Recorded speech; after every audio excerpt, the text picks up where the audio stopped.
in the chat. As a reminder, it'd be great if you go liked it now because it helps the algorithm. All right. Should be good. Yes, maybe. Let's see. There it is.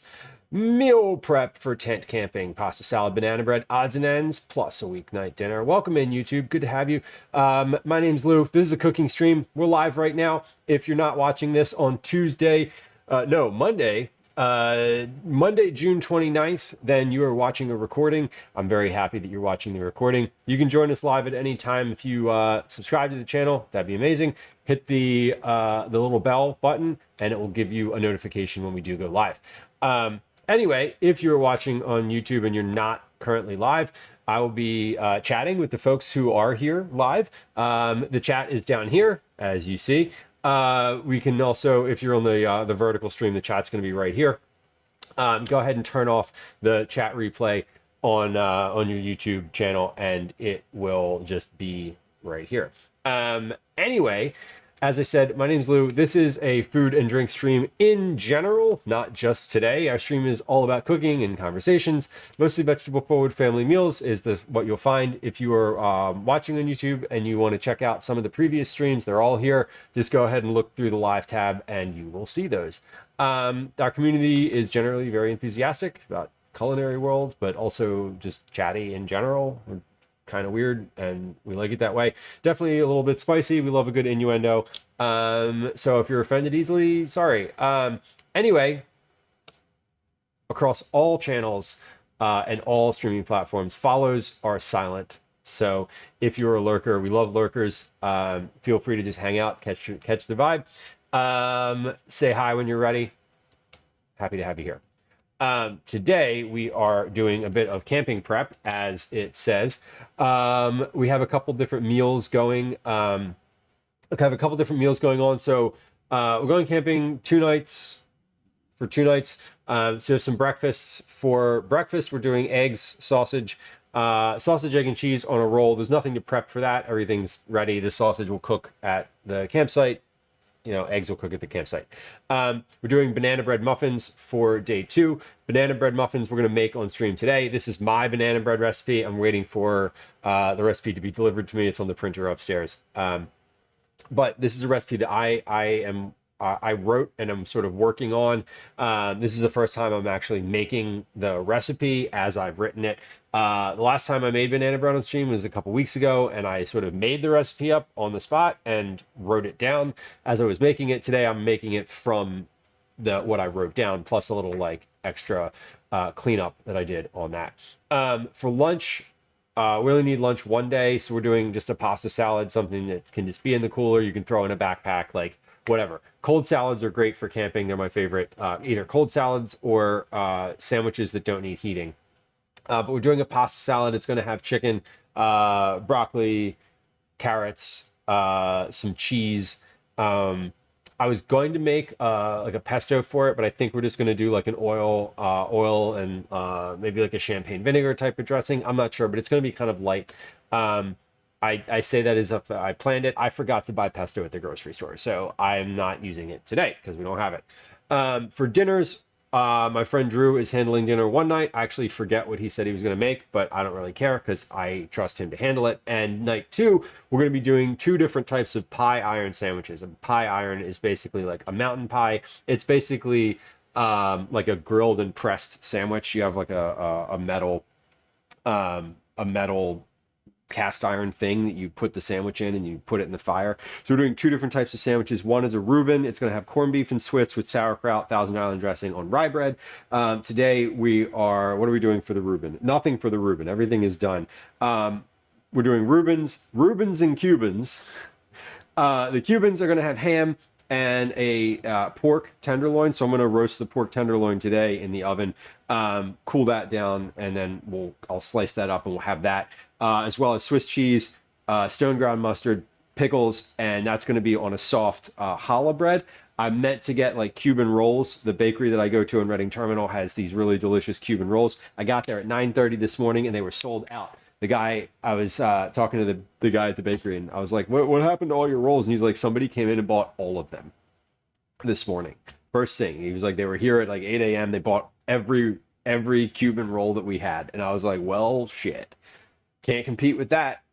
So I was like, let's do another soft bread. Challah seems fine. It's also, you know, whatever. It's not Cuban, but it's soft and similar texture. So we're gonna do that.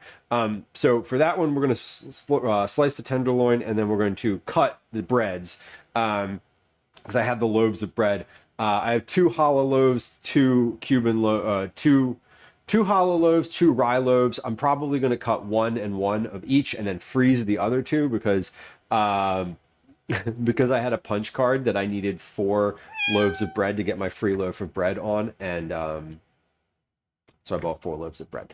Anyway, so we're going to slice the bread for that. We're going to roast some chicken for both dinner tonight and for the pasta salad. I'm going to make the pasta salad. I'm going to make the banana bread. So let's start with the stuff in the oven first. First thing we're going to do is the pork loin, because that cooks at the highest temperature of all those things. My oven's preheated to 400. So we're going to start with that. Then as I'm getting that ready, we're going to, or as that is heating at 400, we're going to get the chicken ready. We're going to spatchcock the chicken and put that in the oven.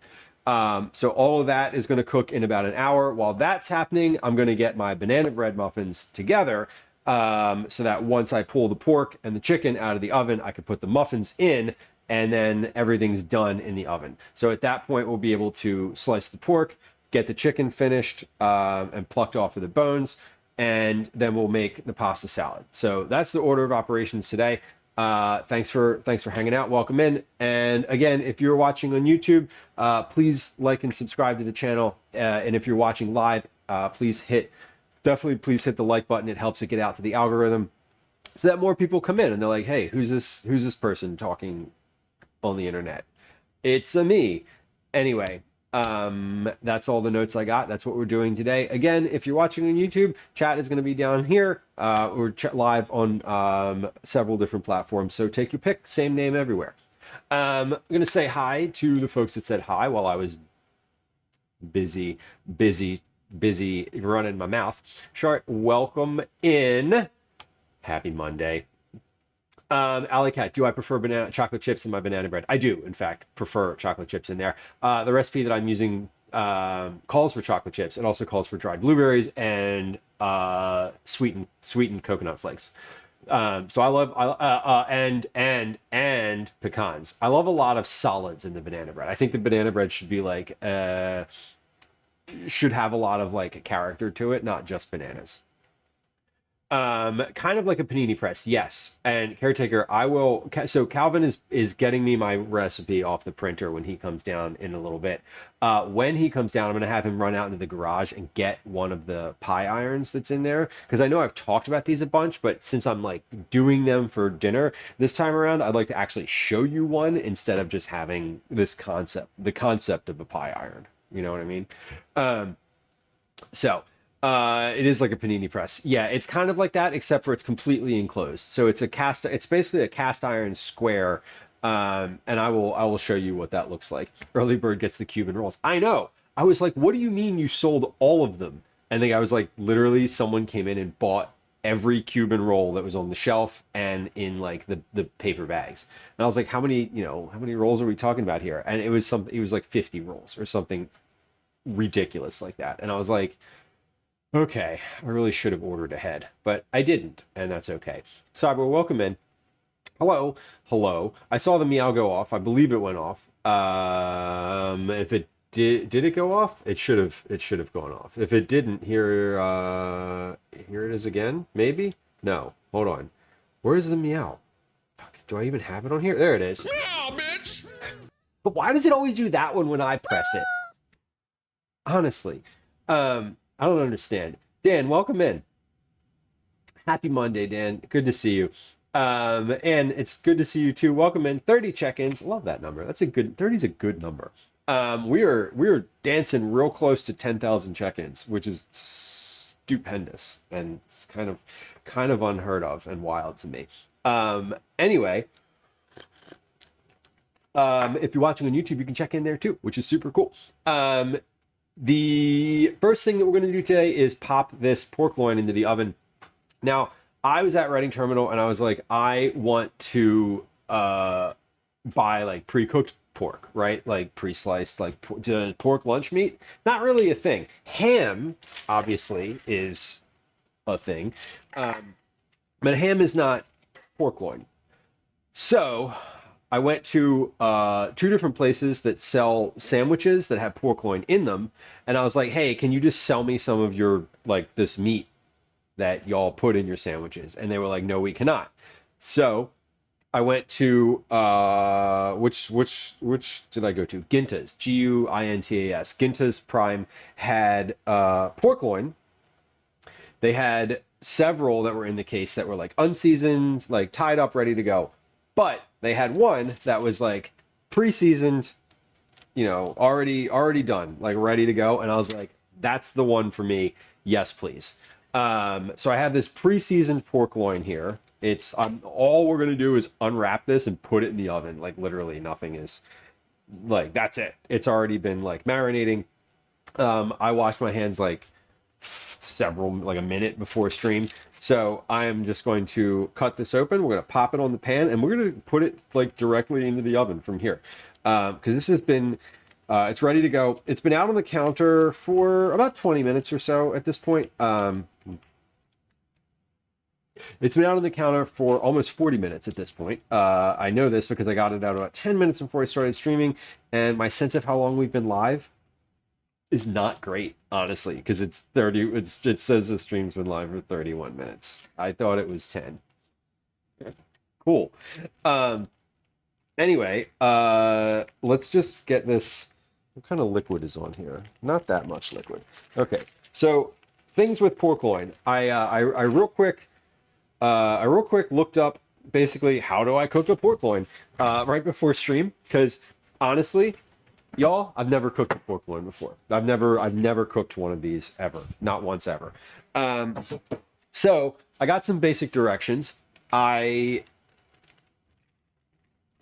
understand there's a couple things that are important. You put the fat side up, the part that has the fat. You don't put it on the bottom. You put that up and you let it sort of drip down. Don't worry, I know what I'm doing. You roast it. I have no freaking idea what I'm doing. So I'm an expert at this now because I read 45 seconds worth of information on two different websites on the internet. Best practice was that I understood was to roast it at about 400 degrees for like 10 minutes, 10 to 15 minutes, and then you drop the temperature. You don't open the oven. You just drop the temperature, and you roast it for another like 40 minutes. So like 55 minutes total. This is a 2 pound 3 ounce pork loin. Then you rest it. You tent it with aluminum foil and rest it for it's science, 10 Bob. to 15 You're not minutes. supposed to understand Right? it. It is science. Yeah, and then it's like good to go. So like I don't know what kind of seasoning is on it. The person was like, "Oh, do you know what what are you cooking with it?" And I was like, "I don't care. All I want is the seasoned one." I was like, "I'm making sandwiches with it. It doesn't matter. Like, just give me the one that's seasoned." I assume I roast it with these little ropes on it. It's all tied up. So the fucking like BDSM version of meat here somehow. I don't know. Trinidad says it's a little weird to see you with a big old hunk of pork. I know. I have never. I will say I'm almost positive. I'd be willing to bet that this is the first time I've cooked pork on this stream. In 567 streams, no pork. 568 streams, pork. So let's do this again somewhere around stream 5, 10, I don't know, stream 1000 plus. I don't wash my hands because I have pork on them now. Yeah, I don't really eat pork, generally speaking. I can't remember the last time I had it. I don't order it at restaurants. I don't. I just don't. I'm trying to think of if I've ever cooked pork on the stream, and I'm pretty sure I haven't. Mainly, I don't eat a lot of pork because it makes me sad because pigs are like really smart, and and I don't love that, you know. So I don't know. It's also just I don't know. I stick with chicken. My chicken is fine. Hunk is the best measurement. I know. One hunk, please. And then they're like, sorry, you need to give a weight. And I'm like, I don't know. We don't look at the scale. We look at how we feel in our body. And then they're like, sir, this is a butcher shop. And I'm like, oh, my bad. Let's put this in the oven. Oven's at 400 degrees. I don't know if parchment paper is the right thing to put this on, but I typically don't love aluminum foil, and I didn't want to put it directly on the pan, so here we are. Parchment paper won't do anything bad, I don't think. What did I say? 15 minutes? Okay, 15 minutes at 140, and then we'll drop the temperature down to 350, and we'll do it for 40 minutes at that temp, and then we'll rest it. So I already got a 40-minute timer going. Not going. I have a 40-minute timer on here. Actually, let's just do like a full 55-minute timer. That way, when this timer goes off, I won't forget to start the second one. All right. So this is pork territory now. So we're gonna spray this off. You know what? No, we're not. We're gonna get the chicken out and just do that first, and then we'll do the rest. Keep the strings on, Ann says. Yes, I did. You know, and I read that chat, and then I didn't say it out loud, but I was like, oh yeah, I'll do that. Okay. Ooh, Twinderella, that's a great idea. The juice and the fat strip down. Thinking about if I should do that now. No, we're not. Oh, am I supposed to put this on like a grate of some kind? I'm just roasting it on the pan. I don't think I'm not like putting it on any kind of like grate. I'm hoping the fat just sticks around the thing and helps it cook. Dan says I feel like I don't see you use a lot of beef hamburger meat either. I don't, Dan. I don't cook with beef really at all. I have a few things that I make with beef, but generally speaking, I avoid cooking with beef because I don't because cholesterol, because the impact to the global warming. Meat grown in bottles. What? So this is like vegan meat. Do we call this vegan meat? What would we call that? Quilpy, welcome in. Happy Monday. I hope you're having a good one. I hope it was an easy weekend for you. The weekends are always fun. Sometimes Monday feels like Saturday. If you're a parent, I feel like you can relate to that statement. Sometimes the statement that sometimes Monday feels like Saturday used to. Like, oh, this is what a quieter house sounds like. Not in the summer. Oh, it's basically cloning. Oh my God, adorable. That is intense. That's a wow. Okay. So it's not like completely fake meat, but it's like let's use science to make this less directly harmful to a conscious animal. That's kind of wild. I had no idea. I've never heard of this before. What I will say is I don't use a lot of like meat replacements either. I just like I'll have chicken. Obviously, I'll have chicken. You know, how many times have you all seen me do exactly what I'm doing right now? Just spatchcocking this thing and roasting it pretty plainly with salt and pepper. This is like my favorite thing to do. Not really. I mean, not this aspect of it, but the like let's just get a whole chicken and roast it and figure out what dinner is after the fact. I would say it's one of my like go-to kitchen tasks, right? Love to spatchcock a chicken. Hey, the bot's like, hey, what are you talking about? What are you talking about? Stuff up amazing. A bike ride sounds wonderful. Well, it sure sounds like it stopped raining, or you stopped caring. But one of those two things, either of those two things is true and valid. I'm hoping it stopped raining and not that you stopped caring. But if that's the case, that's fine. I support you either way. Enjoy the bike ride. Be safe. Ride safe. I hope you ride. I hope you have safe passage through the world. Okay, so this was a little, that was difficult to get out. I don't know why it was so difficult, but it was just not cooperative. Anyway, I'm trimming this little one up. So what I'm doing is I have the oven at 400 right now. It's got a pork loin in it. We're going to do that at about 10 minutes from now. We're going to drop the oven temp. I'm going to pop the chicken in at the same time. So when I drop the oven temp, I'm just going to open it up real quick and sort of throw the chicken into the bottom, and have that be roasting at the same time as the pork, because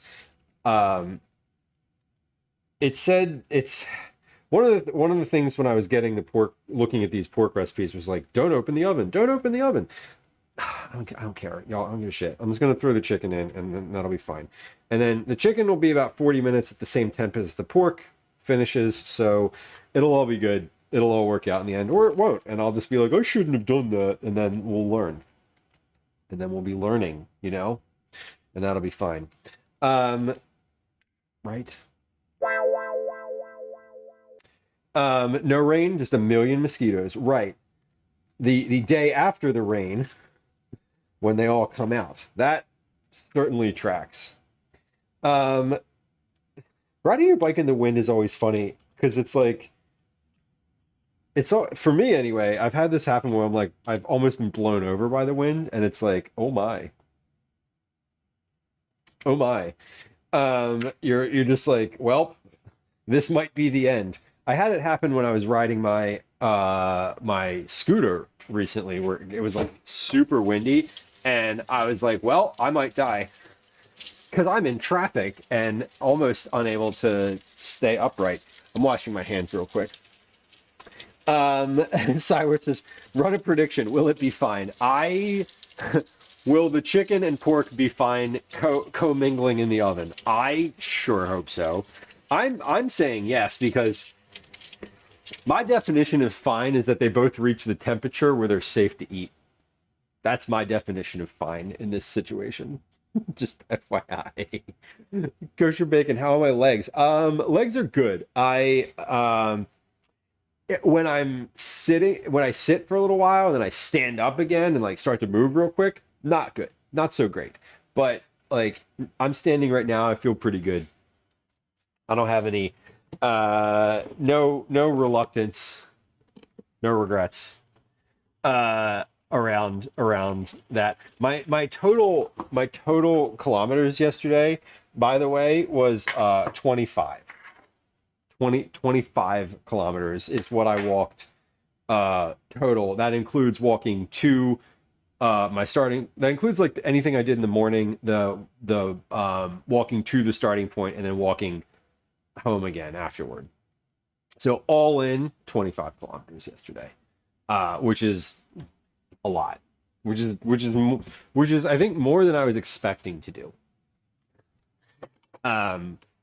Which is not to say it's a bad thing, but it was more than I was expecting. So, I feel great though, generally speaking. Feel good. Decisions were made. Dan, you get a seasoned pork loin often. Do you have any? Well, not that I could really genuinely act on this information, but do you have any tips on cooking it? Now that mine's been in the oven for a while. My very quick research on the internet let me know that I should higher temp to start, lower temp to finish. Higher temp to start, lower temp to finish. Let it rest for 10 to 15 minutes.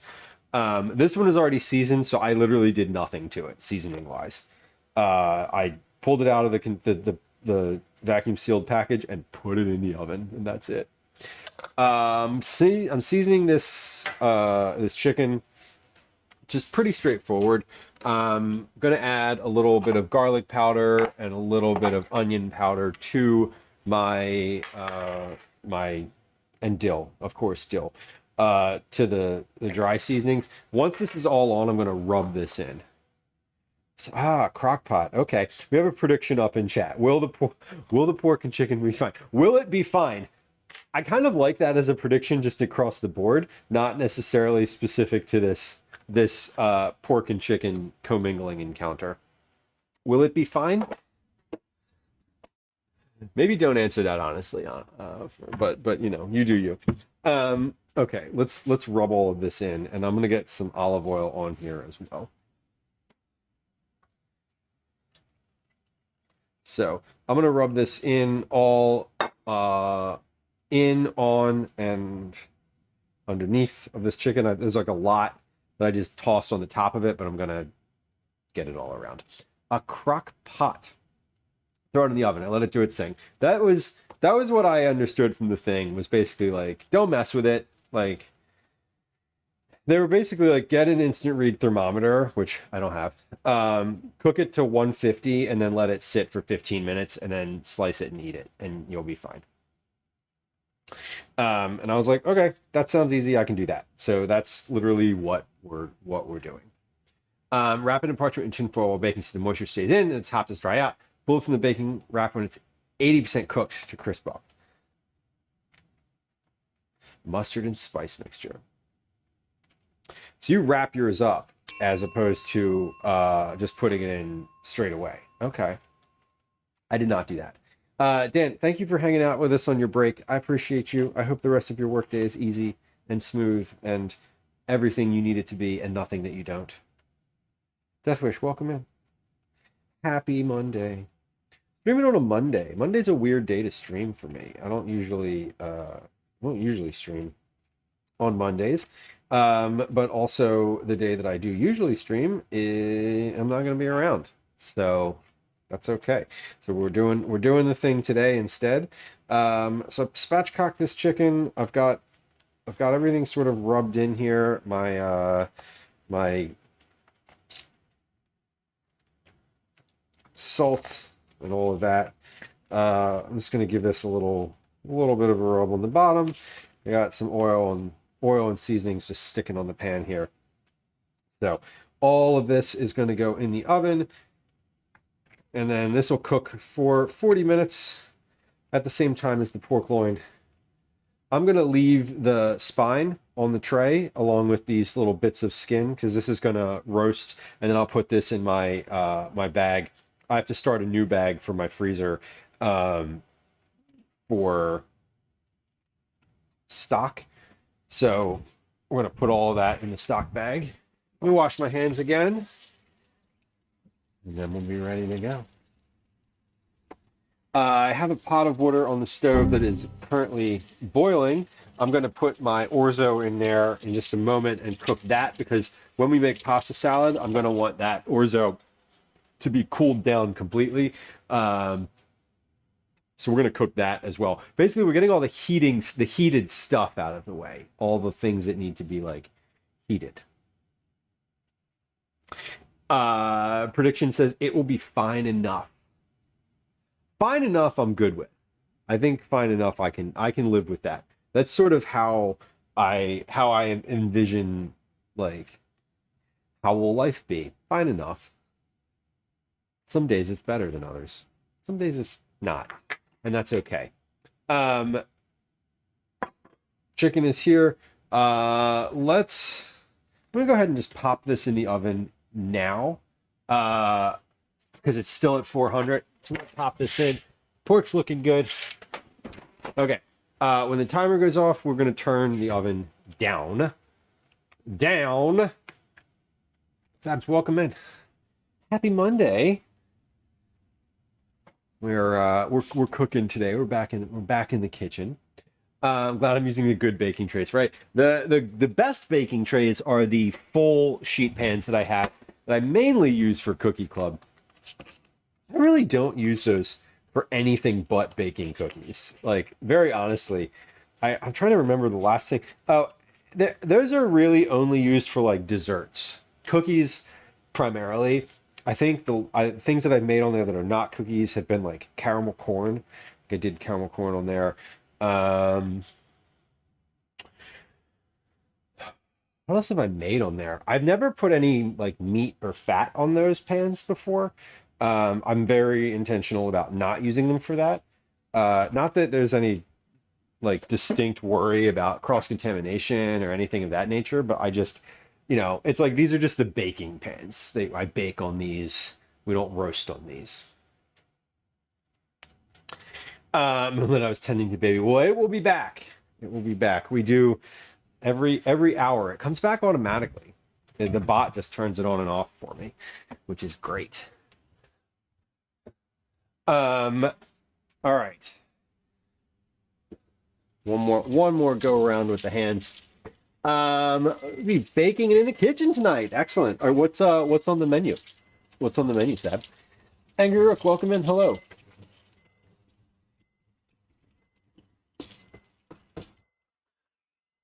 Yeah, KVJ, those sheet pans. It's funny. I always that's one of those things that I'm like aware of. So I have the big sheet pans that I have are full-size sheet pans. I only use them for baking cookies. And when you're reading a recipe that's made for like a home kitchen, it's always interesting because like the sheet pan, when they say like line a sheet pan with parchment paper or whatever, they're always talking about a half sheet pan. Like never are they talking about a full sheet pan. And it's funny, like when I got those, I was like, these are huge. And then I'm like, wait, these are the size of like any bakery, any commercial bakery with like a quick, a quick rack or whatever is going to have, like, that's the size sheet pan they use. Beth, welcome in. Happy Monday. Most home ovens don't have room. Yeah, mine does. It's like, it can't go in long ways, but I can put it in widthwise, and it like just fits. There's like less than an inch on both sides, which is, I'm like, perfect. It's like it like just fits. Although it doesn't have a lot of room to like circulate, like the circulating air I worry about, but what are you gonna do? Get a better oven. That's what I would love to do, but I'm not. Okay, roasting the chicken, roasting the pork. So we did the fat side up, 400 at 15 minutes, 350 at 40 minutes. Let's turn this down. All right, 350. So that is, we're cooking. Cook the orzo. That's what's next. So we're gonna pop the orzo in there. While I'm getting the orzo, while the orzo is boiling, we're gonna get our ingredients out for our banana bread, which is a lot of ingredients. My recipe is not complicated. It's not complicated. There's just a lot kind of happening there. So we're gonna put the orzo in. I'm gonna yell at Calvin to come to get me my recipe off the printer because I asked him to do that before stream started, which was almost an hour ago. So if he's still busy doing what he was doing, that's probably not great. Calvin! I'm gonna mute so I can actually yell.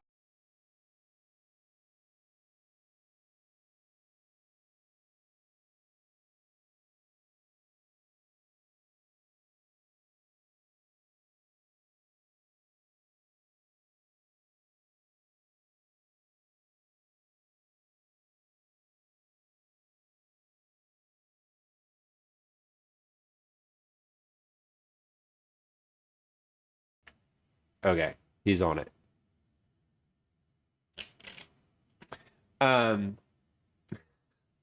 Catastrophe. Do you use so you have a big enough oven for full-size pans, which is cool. I do.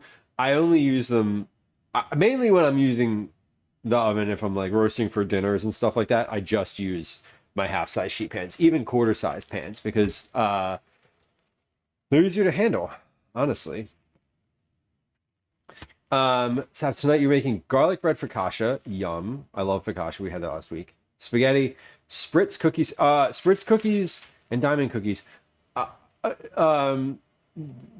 Elaborate on spritz cookies, if you wouldn't mind. Spritz, is this like Aperol spritz?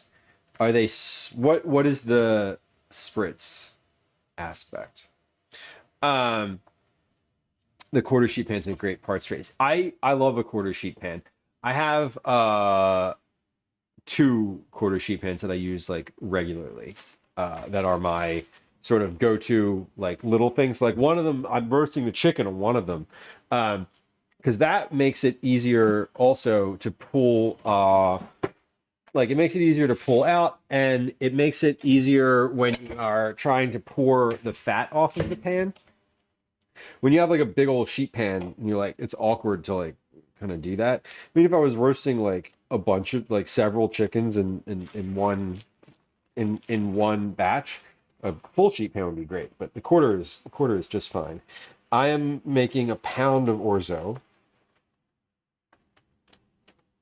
Actually, let's do 20 ounces of orzo. I think, as I mentioned, I might want to do some of this for dinner tonight. So we're going to do an extra little bit. An extra little bit of orzo. Spritzer butter cookies. No clue. It's for a pastry school. Super. I kind of love that. So this is like just an exercise in, hey, I'm trying to do something new and do it right for the first time. That's cool. That sounds really fun. Sabs, have you encountered a recipe reborn on Twitch yet? Are you familiar with that channel? If not, well, I guess it doesn't matter whether you are or not, because I'm going to give him a shout out. A recipe reborn. Lemon is the person who is that. A recipe reborn is Lemon, and she is, among many other things, a culinary school student, and does some of those types of things streaming as well, where, you know, it's like, hey, I'm doing this class assignment, and she also has this thing where she will do vote like what my next class will be, which is kind of cool. Anyway, fellow food and drink streamer, would encourage you to follow if you're not already. Generally speaking, I'd encourage you all to follow Lemon. Thank you. Okay, my banana bread recipe has arrived. Perfect. All right, can you pause that while you're in doing this stuff? Okay, cool. Banana bread recipe is here. Classic European gouda cookies, famous for their melt-in-your-mouth texture and festive, intricately designed shapes. The name comes from the German word spritzen, which means to squirt, which describes how the soft dough is pushed through a cookie press. Cool. So you like push them through a press and then they like slice them off, is what I'm assuming. Okay. Water is boiling. Let's get this salted so it's good to go. While I'm standing right here, let me consider what I want to do for this.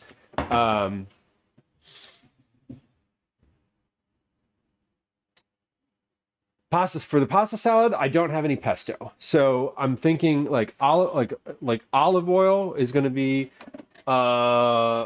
is going to factor very heavily in the actual sauce for this. I'm looking to see if I have any. Okay, so I have cooking wine, apple cider vinegar. Oh, what is this? Coconut white balsamic vinegar. Okay, that was really good. Red wine, white wine vinegar. I don't really want that. Liquid smoke, definitely not. Malt vinegar, no. Pomegranate molasses, no. I got hot sauces here. Chinkiang vinegar. This is, I have a lot of like dark vinegars. Oh, hold on. What is this? Apple syrup. No. Sunflower seed. oil, toasted sesame oil, pistachio oil. Oh my God. I think coconut balsamic, white cooking wine. I thought I had a white vinegar in here, not white wine vinegar. I guess maybe this white wine vinegar might be okay. When you smell vinegar, how do you know if it went bad or not?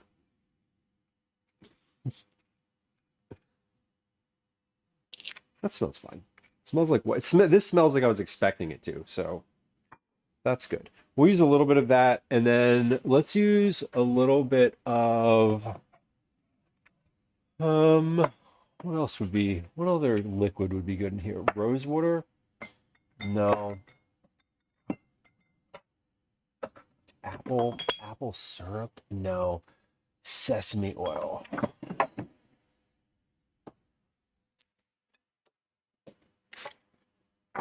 That's kind of a weird.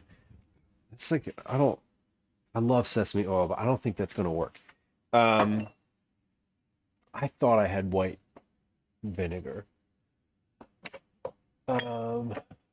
Pistachio oil though. That might be. That's kind of nutty. I kind of like that. Maybe a bit of. Oh, hold on. Infused olive oil, butter infused olive oil. Oh my God, that sounds too rich. We need to clean out this cabinet again. I did this like a year ago, and every time I clean out this cabinet, I end up just like throwing shit back in here again, and then it just gets disorganized. But that happens. That's normal. Balsamic vinegar, rice vinegar. Oh, hold on. Maybe this rice vinegar.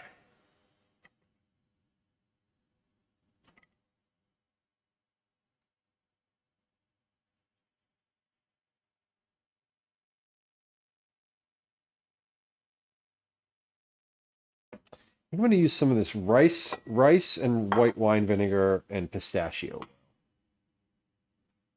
That seems like a little mix of things that I can get behind. Okay.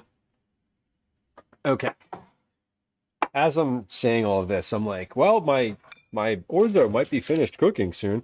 It's not. I didn't put it in yet. As I haven't turned back around from the counter. There we go. Okay. We did it. So here's kind of, I'm going to do a little bit of this, and then we'll kind of figure out the balance of those flavors in a little bit. So this is a thrifted, a really nice name brand cookie press, new in the box, super, $4. Love that. That's the type of thing you just buy when you're like, I'm gonna buy it.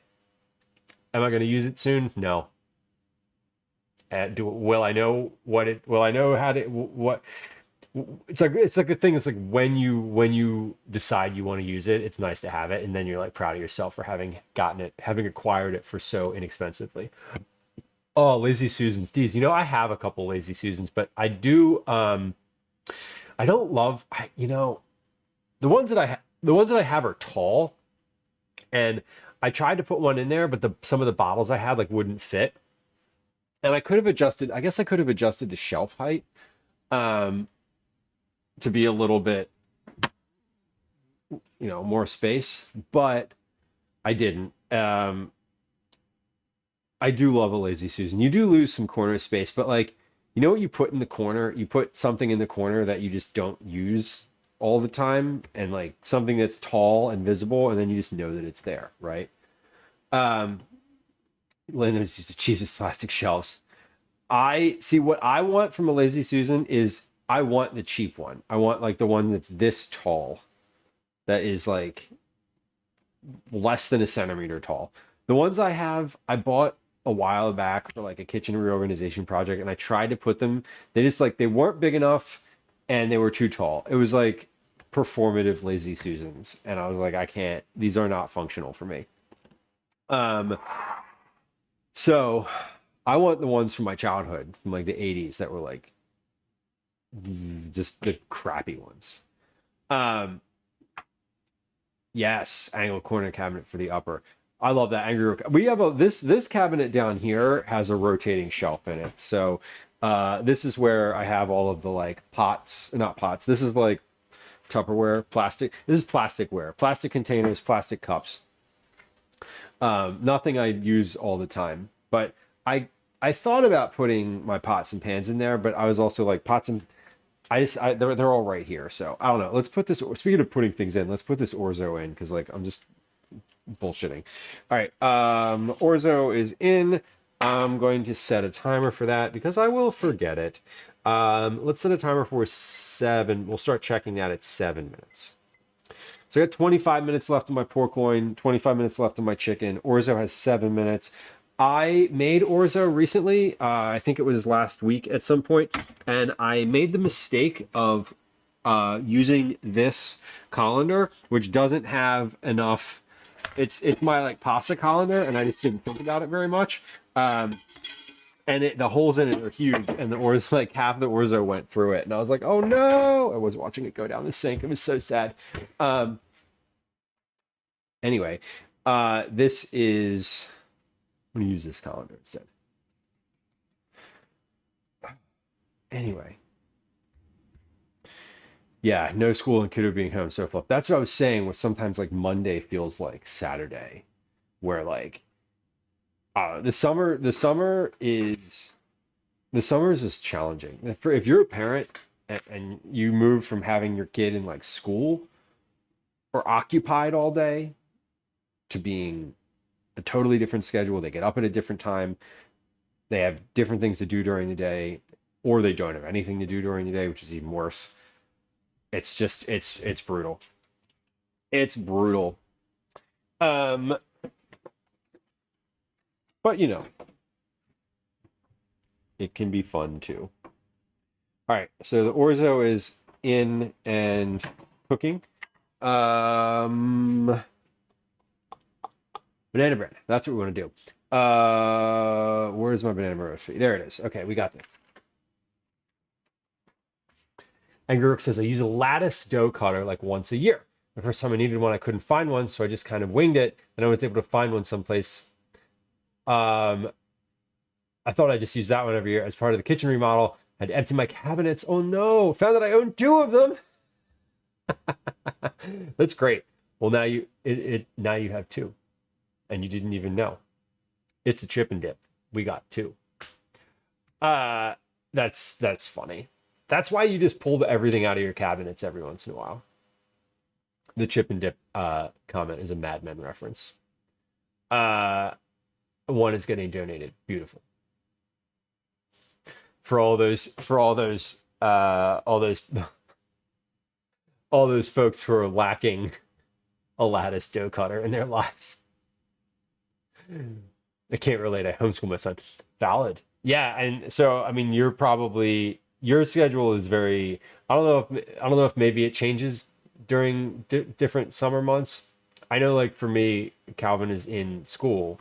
You know, he goes to public school, and then he's in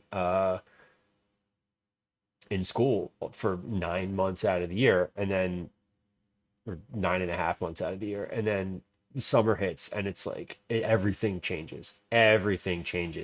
My schedule, for me, I think he's affected less because my whole schedule, literally my whole schedule changes because his camps have different drop-off times than school and different times from each other week to week. They have different pickup times. So he's leaving later. He's like out of the house later in the day and comes home earlier in the day than school. So like I don't have time to go to the gym in the morning. I don't have the same like afternoon. I have to go. I like literally have to drive somewhere to do camp pickup.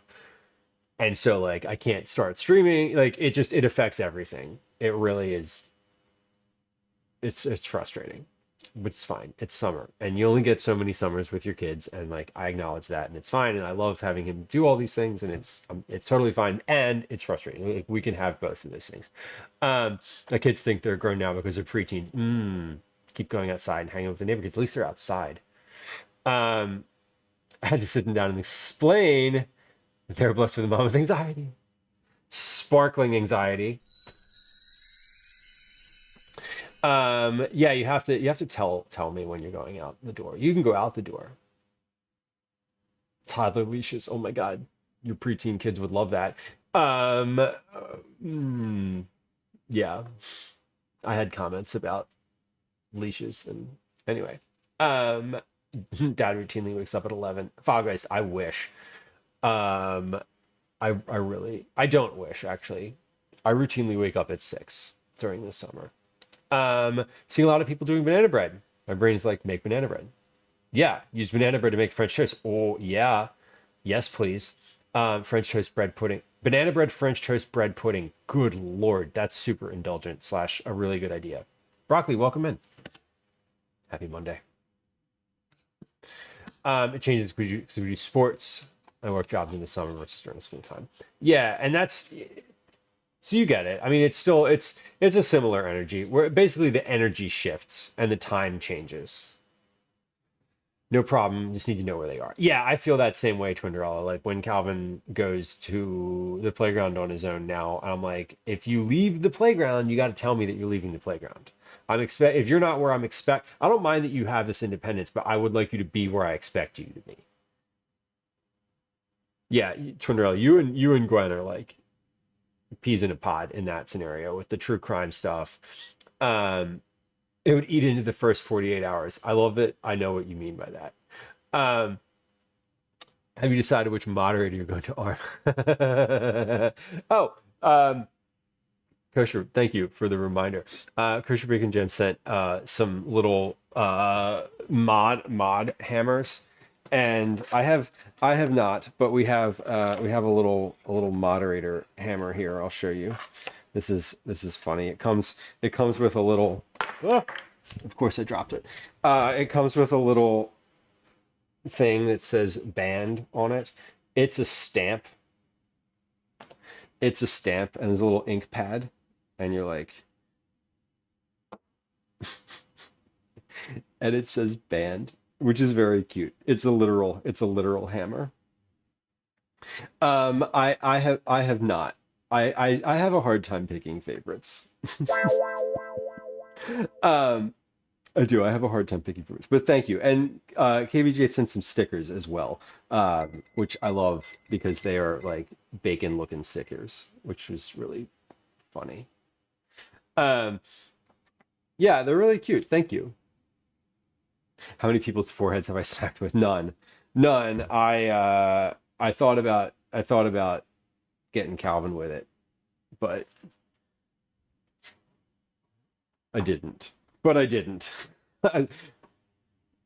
gonna take a look at this orzo here real quick. I don't know how long orzo is supposed to cook for. I forget. Yeah, I put one of the stickers on the back of my computer, which you can't see because it's there. Okay, 7 minutes. One more minute for that, and we're good. Wait, no, 2 more minutes. That was a bit toothsome. Split the difference. 1 minute 30 seconds. Love it. 7 to 10 minutes. Yeah, that was 7 exactly. It was probably about 8 once I started talking and set the timer and all that. So I think it's fine. Oh my God, stamping into his sleep. Fog Ice. I don't know how that would work. I feel like I would. I know he wouldn't wake up. He's a pretty sound sleeper. Yeah, the stickers are cool. I appreciated them. Hold on, I have you sent 2. I have one in the one in the box. It's the emote, but it's actually a sticker with bacon. Very fun. And there's one on the back of my computer too. I appreciate it. Thank you. I love little gifts, little stuff. It's very very thoughtful. Oh, on your elbow, don't that hurt. This is like, this part hurts right here. This little circle is like, ouch. Okay, I said I was gonna do the So I was going to get the ingredients for the banana bread together while I was waiting, but I didn't. Excuse me. And now we have 5 seconds left on the clock. So in just a moment, we're going to drain the pasta, and I'm going to mix the pasta with some olive oil. Excuse me, Daddy? I'm actually going to put the pasta in. Daddy? Sorry. Daddy? Sorry. Once Daddy? I've drained it. Sorry. Daddy? Sorry. Daddy? Daddy? Sorry. I'm sorry. Daddy? Bye. Oh, that last one gets me every time. Once I've drained it, I'm going to put it in this bowl with a bit of olive oil, and we'll kind of mix it up because I want it to cool to room temperature. I'm going to make the pasta salad in this bowl anyway, so I might as well drain it and put it in here. I'm going to mix it with olive oil so it doesn't stick to itself. Because once it gets into a big old lump, it's not really that great, TBH. I don't need to save any of my pasta water for this one because I'm not making pasta with it. I mean, the pasta has been made. I'm not like using it for a sauce. So I don't need to save any of the liquid. All right. One moment as I pour this out into the colander in the sink. I need 2 hands for that, and there we go. Beautiful. You're beautiful. Me speaking to pasta. Okay, come on out of the pot. There we go. Get it. I'll let that drain for just a moment while I scrape this out of the pot. We'll give it a stir in the oven or over the sink. I'll give the colander a stir. It's a conical colander, so it kind of bunches everything up. But we'll scrape what we can out of the pot. I'll give this a little, say stir. I'm going to give this a little toss here.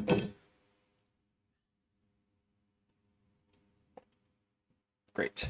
And then this is just going to go right into this bowl. Fantastic. And I am going to straight away pour a bunch of olive oil into here and mix that in so that this is just not, so it doesn't all get all sticky and congealed. We'll just leave this where it is in this bowl because I'm going to make the pasta salad in here in a little bit, and I'll just use the same spoon. So everything is good. We're like good to go. Pasta's ready. Everything is just going to stay over there and steam for a little bit. So,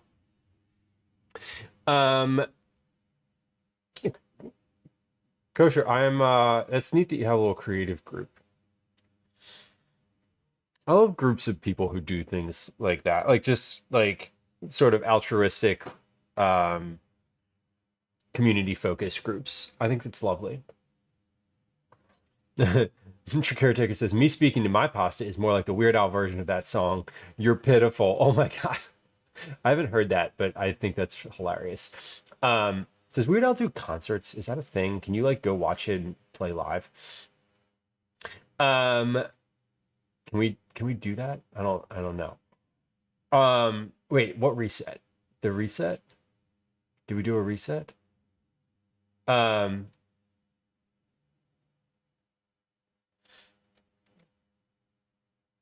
What reset?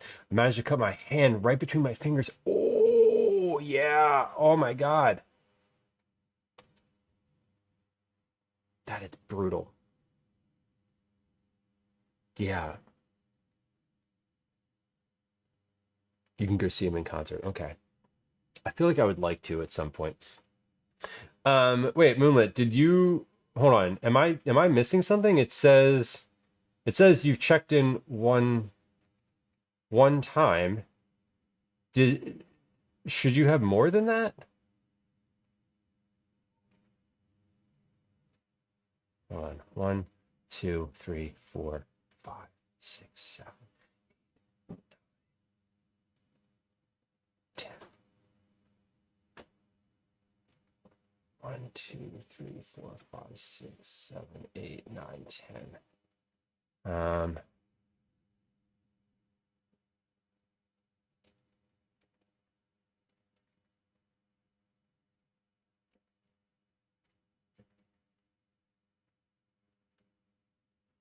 Oh no. Okay. Okay. Sorry. I thought I just got really concerned that you had checked in before and it like reset it to 1 somehow. Okay. Oh yeah. So that the reset has passed. It did. I started doing. We launched the check-in tracker on 4/20/2023. So it's never actually been reset before. Um, I don't know why I put that there. I think when we first started doing the check-in stuff, I assumed that I would reset it every once in a while and it would be like, "Oh, every month, how many check-ins did we have this month? How many did we have this year?" You know, that type of thing, but like I never actually reset it and now we're at like over 9,000, so I'm not going to reset it. I should probably just take that little note out of there because it can be confusing. It can be confusing, obviously. But I think I put it in there. I put the reset thing in there because I'd already been streaming for over a year when we launched the check-in tracker. So it was like, is already there. He does perform live. He's going to be in Edmonton on September 1st. Amazing. I kind of love that. Liz, hello. Welcome in. Nice to see you. We're doing a Monday stream today because we have a midweek friends camping trip.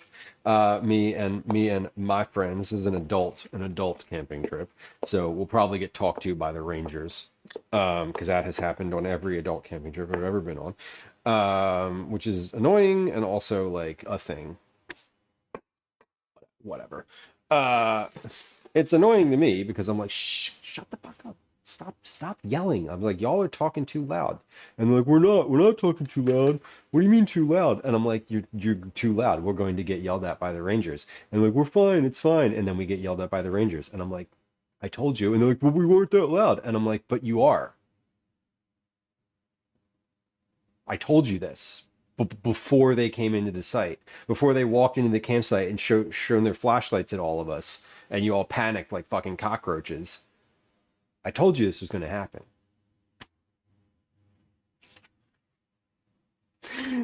Soul terrain, right? Yeah, I'm like, yeah. Just don't say anything anymore. Yeah, Liz, I'm like, whatever. It's fine. To be fair, it's always the same person and they're not going to be on this trip. So I'm hopeful. But Liz, yeah, we're doing a little Monday stream today. This is like a shorter version of our trip prep streams because I'm prepping less. I have one whole less meal to prep for, which is great. We do have a little bit of prep we're doing today because tomorrow I don't want to do that. Oh, wait, I don't even remember if I posted in the schedule in Discord. I don't think I did. I think I meant to. I think I meant to. Hold on, I'm looking at something. Yeah, I didn't. Oh no. I didn't. Yeah, I didn't post it in. Whatever. I did not. You're right. I did not post it in Discord. I bet you if I open my laptop, I know I updated it on the calendar. And I bet you if I open my laptop right now and open Discord and open the schedule channel, I would see a draft post where I wrote it, but just never hit enter.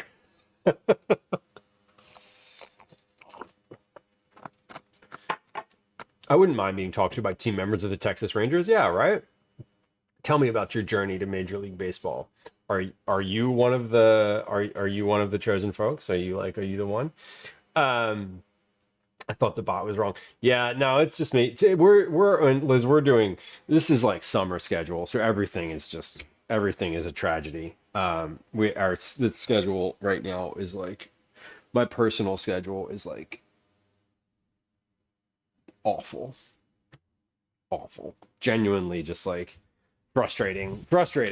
Let's get out our ingredients for this banana bread. We're gonna do muffins, banana bread muffins. So a little bit different.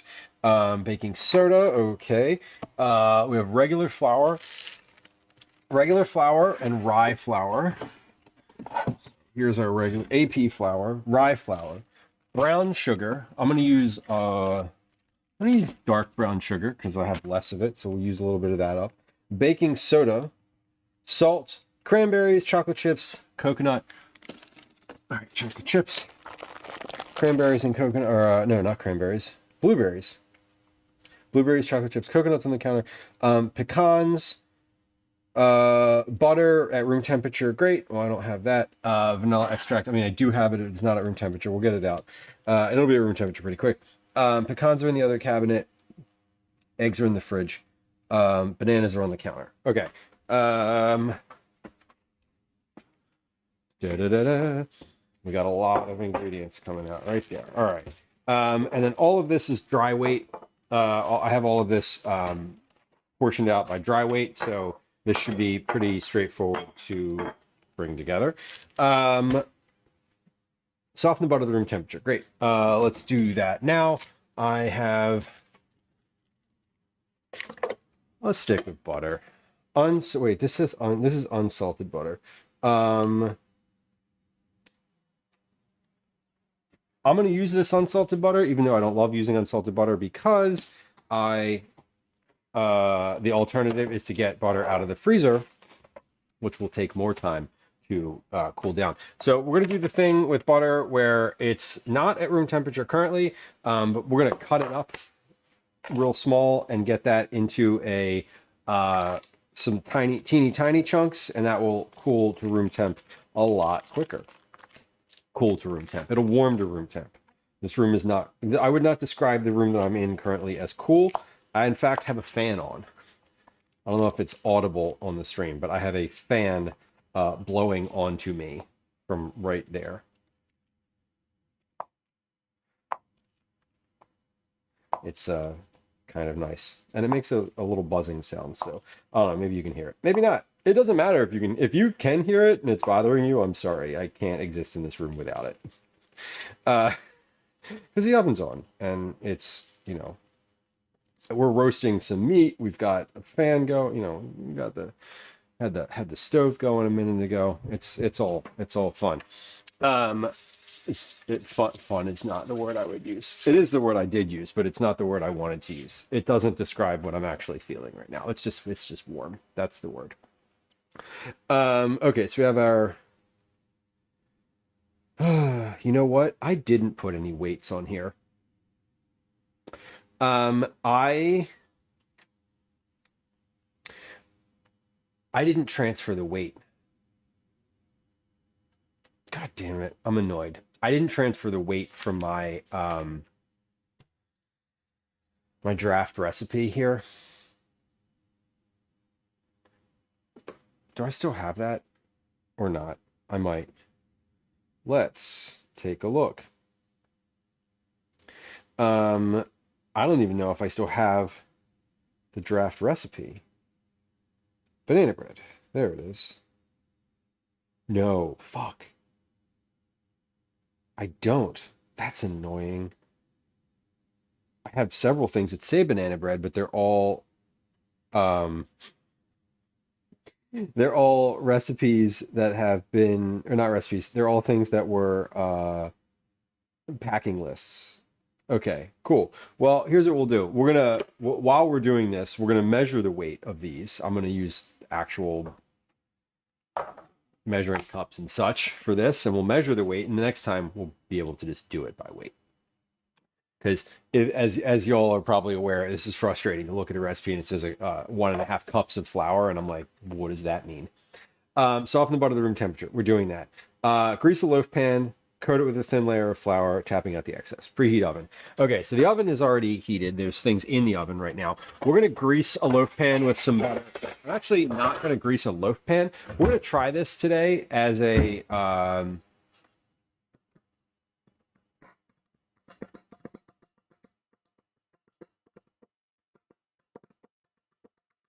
I'm deciding if I want to do this as muffins.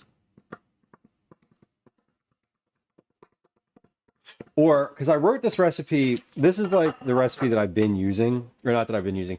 This is the one I made up last time, based on like 3 different versions of a recipe, plus my own taste.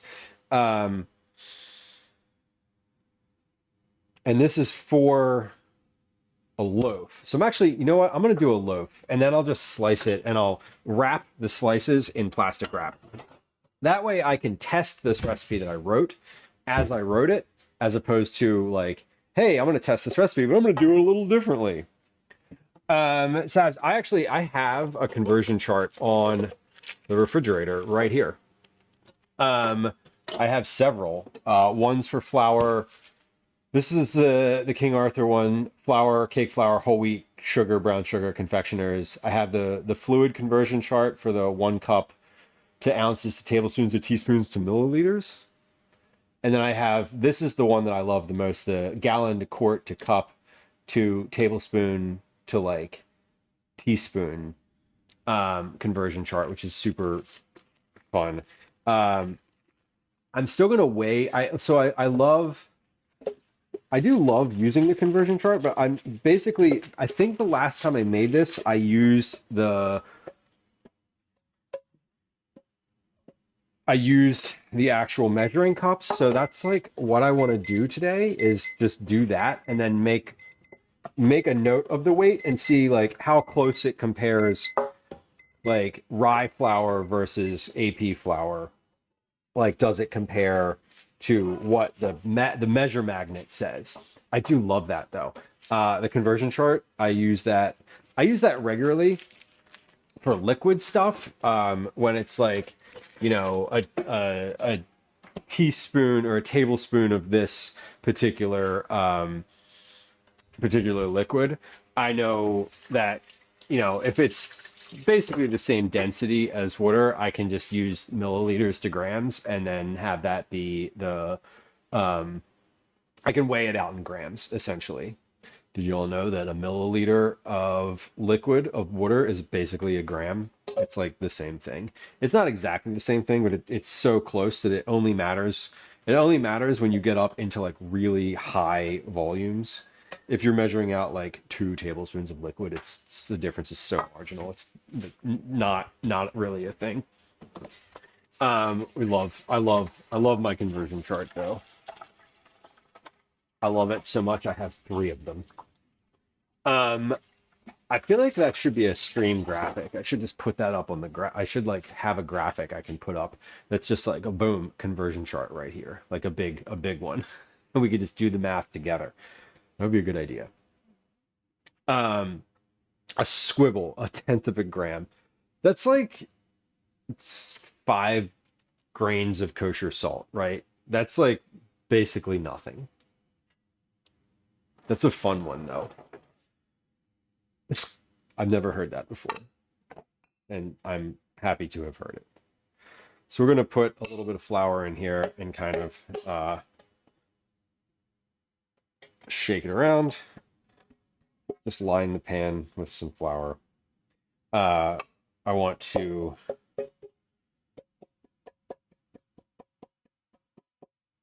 shake the excess out. And make sure I get everything. This is where you can tell where you missed from the grease stuff. Like, oh, there's a little spot that doesn't have any flour in it. Okay, perfect. Beautiful. All right, let's tap this out into the sink. So that my pan is ready. Now, soften the butter, grease the loaf pan, coat with a thin layer of flour, tapping out the excess. Done. Preheat oven to 350. Combine the dry mix. In a medium bowl, whisk together the flours, sugar, baking soda, and salt. Stir in the blueberries, chocolate, coconut, and pecans. In a large bowl, using a hand mixer or fork, mix the butter until creamy. Add the eggs, yogurt, and vanilla, and mix until fully blended. Mash 4 bananas into the mix, leaving some large chunks. Okay, so we're going to do the dry mix first. This is easy. One bump. What exactly do you mean? Just kidding. I know what you mean. You do not need to explain. If you know, you know. I don't know personally, but I know. In a medium bowl, whisk together the flours, sugar, baking soda, and salt. Okay, so let's do that. We're gonna tear our scale and get that ready to go. Flours, 1.5 cups of all-purpose flour. So this is the all-purpose flour. So we're going to fill the measuring cup, scooped. So this is scooped in, not, we didn't dip the cup in, scooped and leveled. So there's 1 cup. 1 cup of all-purpose flour is, according to this scale, 157 grams. According to my measure magnet, it's 142. So I'm going by the I'm going by this volume here, like what it came out to. So 231 of all-purpose flour. So if we do some math, 142 times 0.5 plus 142 is 113. Wait, 142 times 0.5 equals plus 142, 213. So it's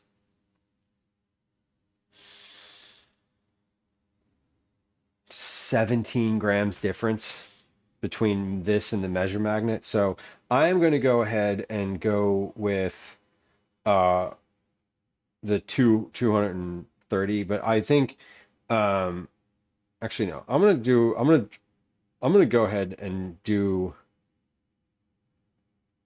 I'm going to drop this to 213 grams.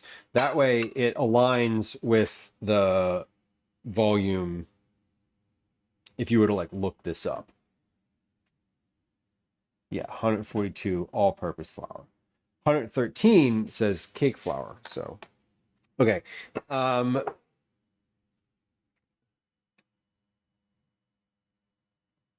Rye flour is next. So we have all-purpose and rye. Rye flour is half a cup. Now for this one, I don't have. There's no thing that tells you on the magnet what rye flour weighs. So we're gonna scoop and level, and then we'll just put that in, and that says 68 grams. So we'll say 68 grams because that seems reasonable.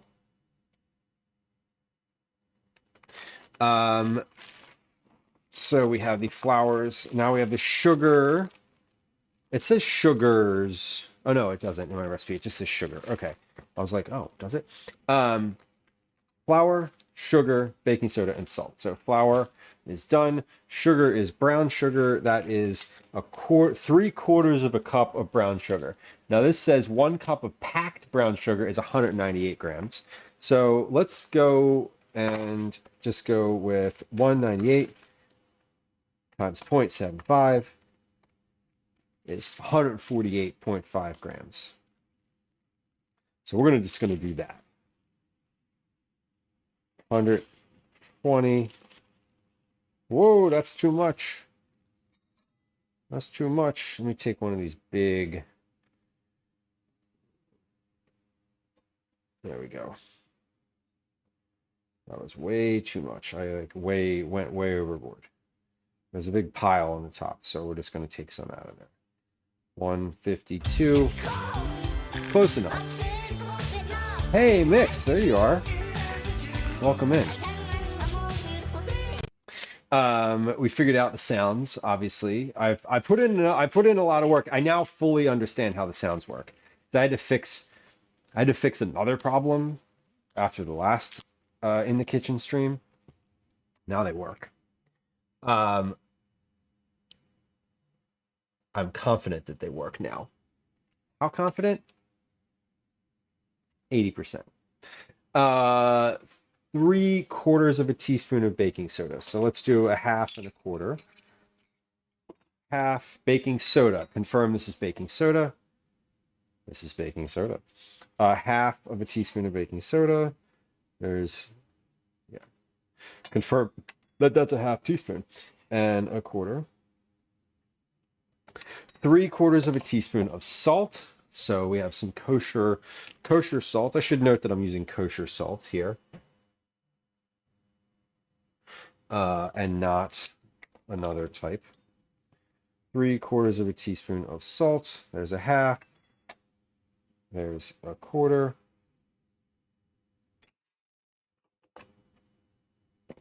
Half a cup. So let me stir this. First, let me mix this together. I'll whisk that together because that is because these are all dry. My timer went off for my oven, and I didn't take anything out of the oven. Will it be fine? Will it be fine?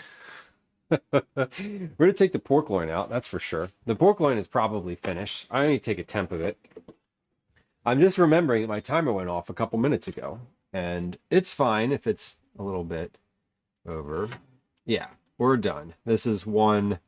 I'm hitting in the middle. I got 160 something in the middle. So that is most certainly done. So we're going to take this out and tent it with aluminum, and then we will rest it. Is it fine? Well, Cyber, I can tell you very directly that it is cooked. It has finished cooking. My chicken is not yet. My chicken's at 120, 130. Yeah, chicken still needs about 10 more minutes. But we're going to take the pork out. That is definitely done. I'm going to put a aluminum foil over it, and we're just going to tent that. I'm going to let that rest. I'll let it rest just like that. If it's a little dry, I don't really care, if I'm being honest, because we're not eating it directly. I'm not cutting off medallions of pork loin and serving them.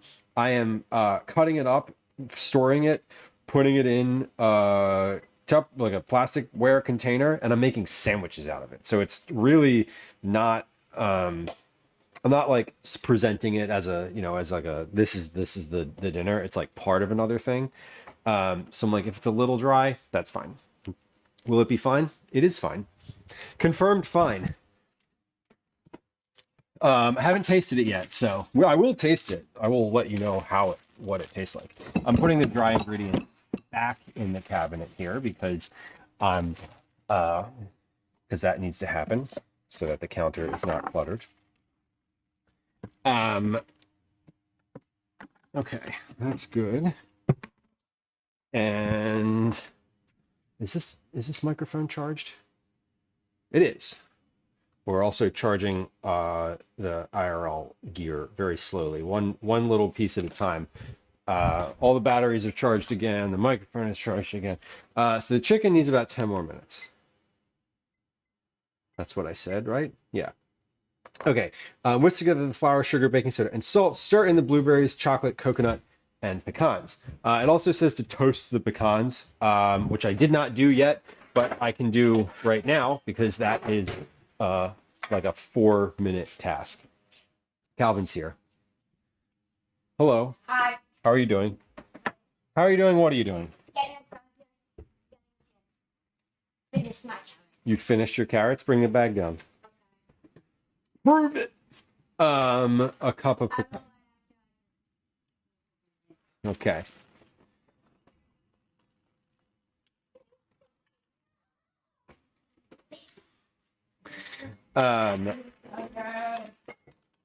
Toasting pecans is always good if you want them to remain a bit pecan shaped. Yeah, it's toasting pecans is an easy thing.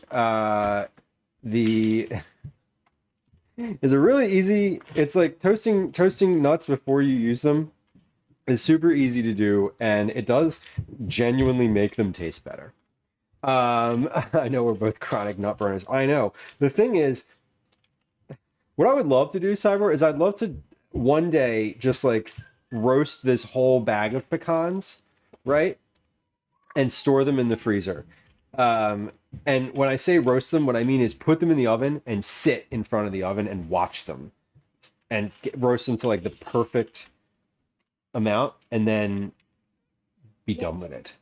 Yesterday I just unplugged them and didn't move them at all. Your chargers are over there. Your charger is literally over there. I know this because I unplugged it from the counter, I wrapped it up, and I moved it over there last night. I don't know, and I didn't. No one touched it during the day because Mom's phone uses a different charger now, and it is definitely over there. You have to look behind the calendar thing. I know. Okay, I'm telling you that I'm almost 100% positive that it is right there.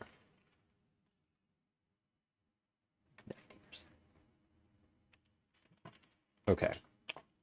So 7 minutes left on the chicken. All the way back. Oh, it's all the way back there. Okay, well, it's still there. It's not. What's that you've got in your hand? It's out here. If that's not the right one, you can just leave that there. No, this is. Oh, okay. You said it's still back. No, okay. I was repeating what you said. It's all the way back there. Okay, these are good. We're gonna put these pecans in the oven for about 7 minutes. Is that's how long the chicken takes. Do you want one of those cream pies? The oatmeal cream pies? We made oatmeal cream pies over the weekend for a recipe test. There's also blueberry cobbler and peach crisp in there. Yeah, I'm gonna have the cream pie, but I'm also gonna have this last small bit of chocolate. Okay. Do you want a piece? No, I'm good. Thank you. Hold on, I missed something.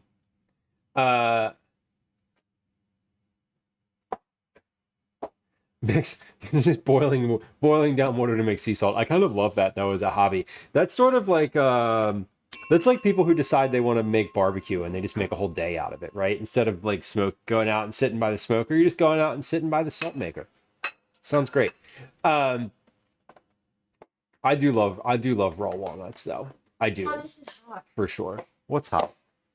That. The pasta? Yeah, I just made pasta. Jamie, welcome in. Hello. I didn't realize it was hot. Hello. Good to see you, Jamie. I hope you're having a good one. Okay, so this is good. Baking soda and salt. Stir in the blueberries, chocolate, coconut, and pecans. So blueberries are here. These are real blueberries. Blueberries. Mixed with corn syrup, it says. But they all are, so that's okay. What kind of level blueberries are we talking about? A half a cup of blueberries. Okay. So we're doing weights here, so we're figuring out our weight. This is a half a cup of dry blueberries, which is 85 grams. Quarter cup of chocolate chips. So I don't need the pecans anymore. Sweaty but okay. Sweaty but okay is like a good name for a memoir. You know you're supposed to store nuts in the freezer? I didn't know this. I knew this instinctually, but I also just recently was reading something that was basically like never ever store your nuts in the at room temperature because they go bad really quickly. I didn't bring up what I came down here for. I didn't, and I was like, oh yeah, I think I knew that. I knew that they go bad really quickly, but I didn't think to put them in the freezer. Okay, wait, 85 grams. Did I write that down? Yeah, I did. A quarter cup of chocolate chips. That's 72 grams. And all of these weights are like relatively like it could be 80 grams. I could just call for 80 grams of chips, 80 grams of blueberries, whatever. It doesn't make that much of a difference. I'm just trying to give a weight to it so that I don't have to do this anymore. I can just open up the bag and kind of dump it in until it's the right weight. This is a sort of recipe that I made last time, and I was like, I'm just going to throw a bunch of stuff in there, and it turned out really well. The goal of this recipe was to make a banana bread that was really, really moist. That's not dry, but also holds together. And that worked when I made it. And so I'm sort of today I'm making the recipe as I wrote it down and seeing if it works the way that I think it will. or the way that I'm seeing if it works in a like testing format. Now, if I was testing this for like a work type of thing, I would be doing it with a lot more notes. I say as I'm writing down the individual weights of all the shit in here. Anyway, 72 grams. So a quarter cup of coconut is 28 grams. I didn't tear my scale after that, but I was at 72. Now it's at 100. So yeah. So that's how we roll. Excellent. Sweet and shredded coconut. A cup of pecans, chopped and toasted. We got 2 more minutes left on those pecans. I don't have the click me redeem. Maybe I think you might have to refresh your browser, and it should pop up automatically. So an ounce, yeah, basically, yeah, it should pop up automatically. It's still live. Oh wait, no, it's gone. Before it's only there for 90 seconds. Like from the moment you hear that bell, 90 seconds later, it literally goes away again. So the bell is. What I should probably do is create a delay between the bell and the thing turning on. So that it's like create a little bit longer of the time period, because I know I feel like the delay, the broadcast delay, if you have a long delay between me actually saying something in real life and then it happening on the stream, if you have like a 30-second delay, then it's the sound. Basically, from the time you hear the sound, you only get like a minute to do the thing, because the bot is going to turn it off in real time. I don't know. I don't know how to like explain that specifically. Okay, but the nuts are going to come out of the oven in just a moment. I need to weigh those. I do need to weigh those. Okay, so our scale is at 0. This is why I like weights, because I don't need to have all 3 of these. These don't need to be dirty. Yeah, make the real-time window longer. Exactly, Mix. What I need to, it says 90 seconds, but what I think I might do is just extend. Yeah, I might extend that a little bit longer, because it's like a hard 90 seconds. Yeah.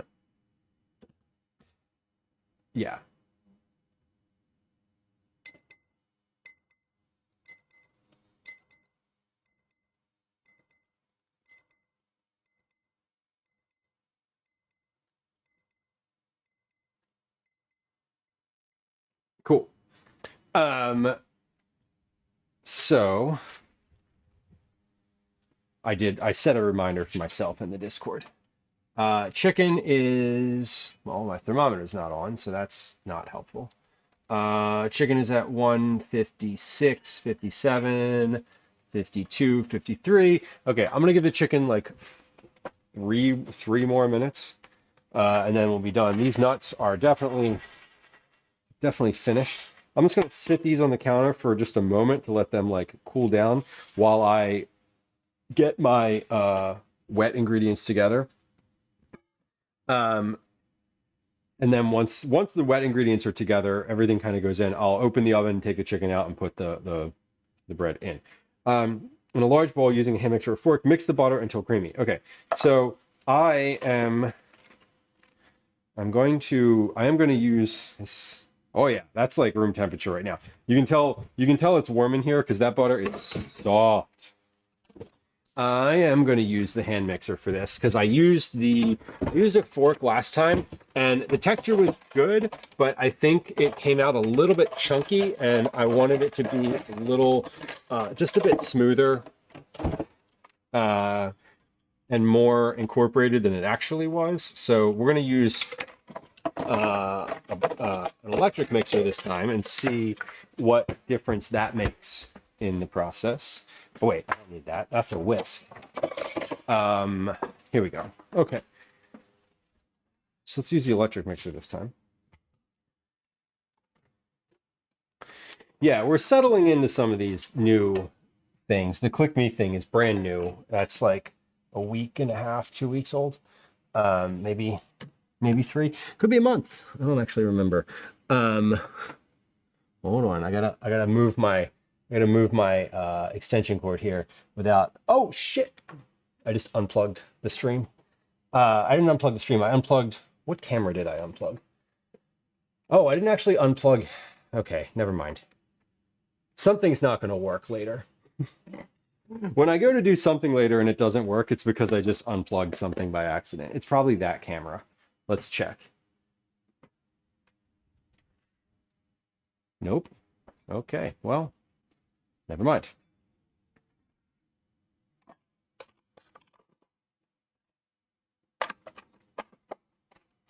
Okay, so in a medium bowl, whisk together the flour. It's done that. In a large bowl, using a hand mixer or fork, mix the butter until creamy.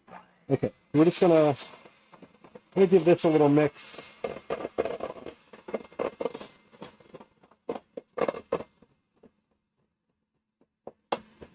Maybe about a minute or so.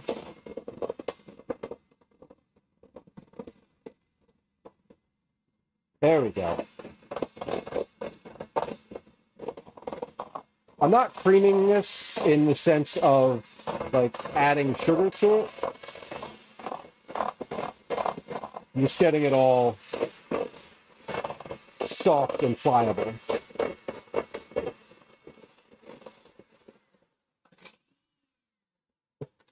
Okay, add the eggs, yogurt, and vanilla. Eggs are need 2 eggs.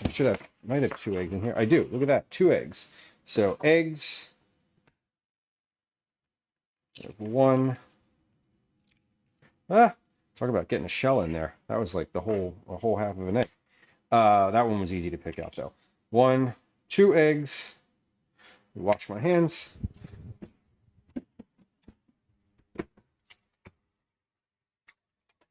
And then yogurt.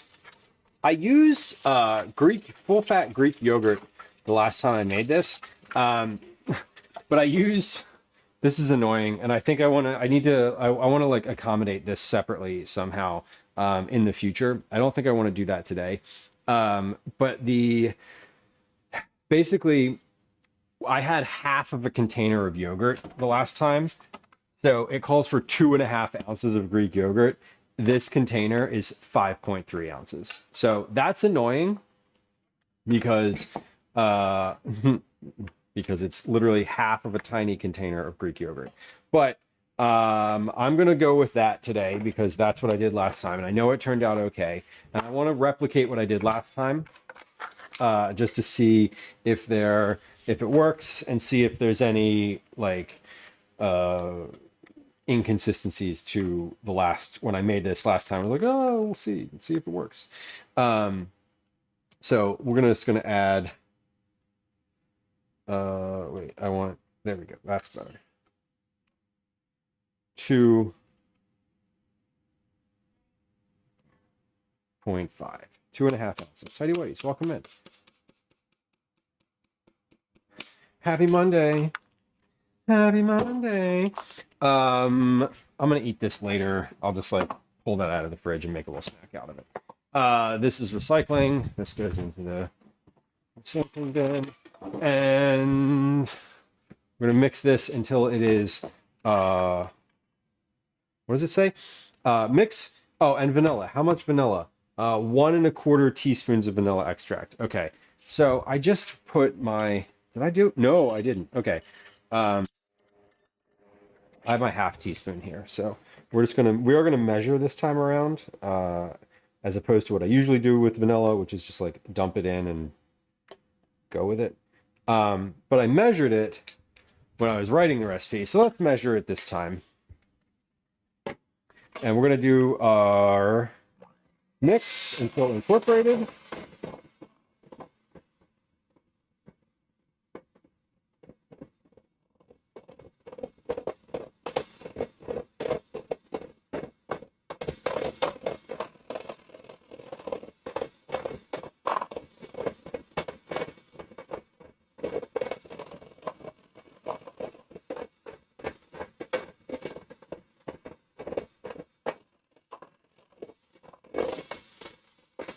good.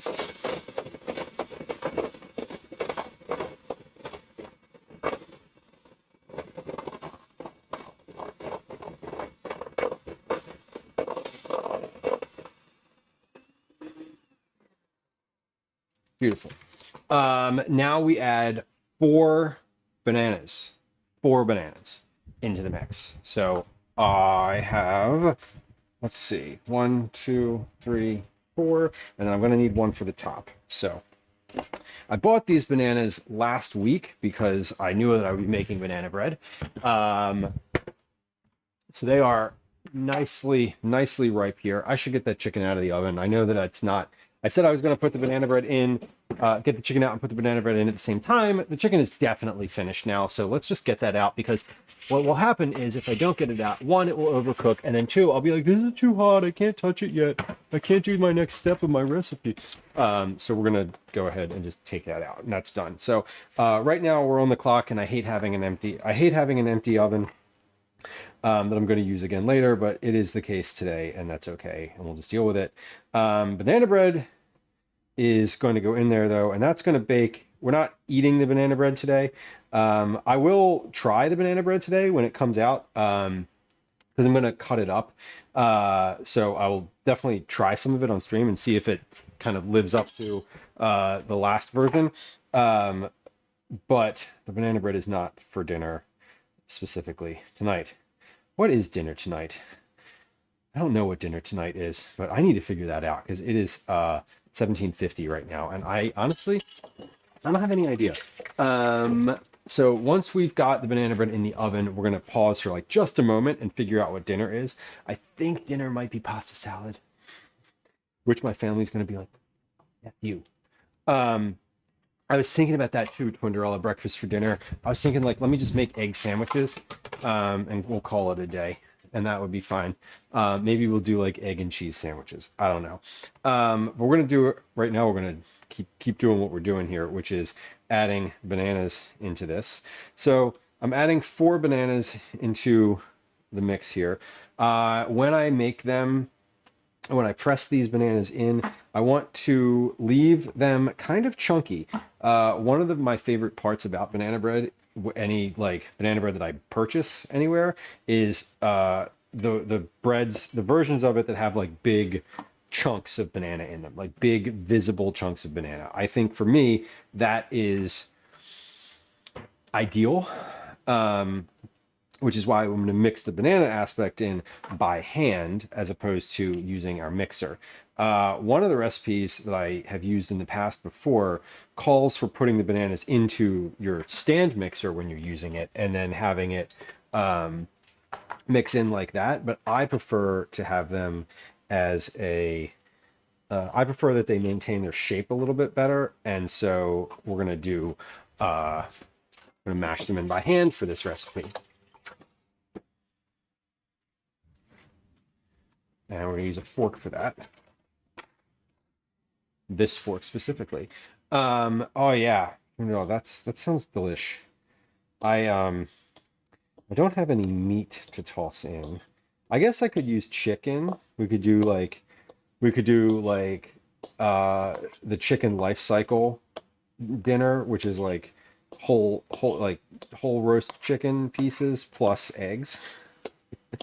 Could always do like a frittata type of thing, or just like make a bunch of scrambled eggs and put them in a pan. I think that's an option.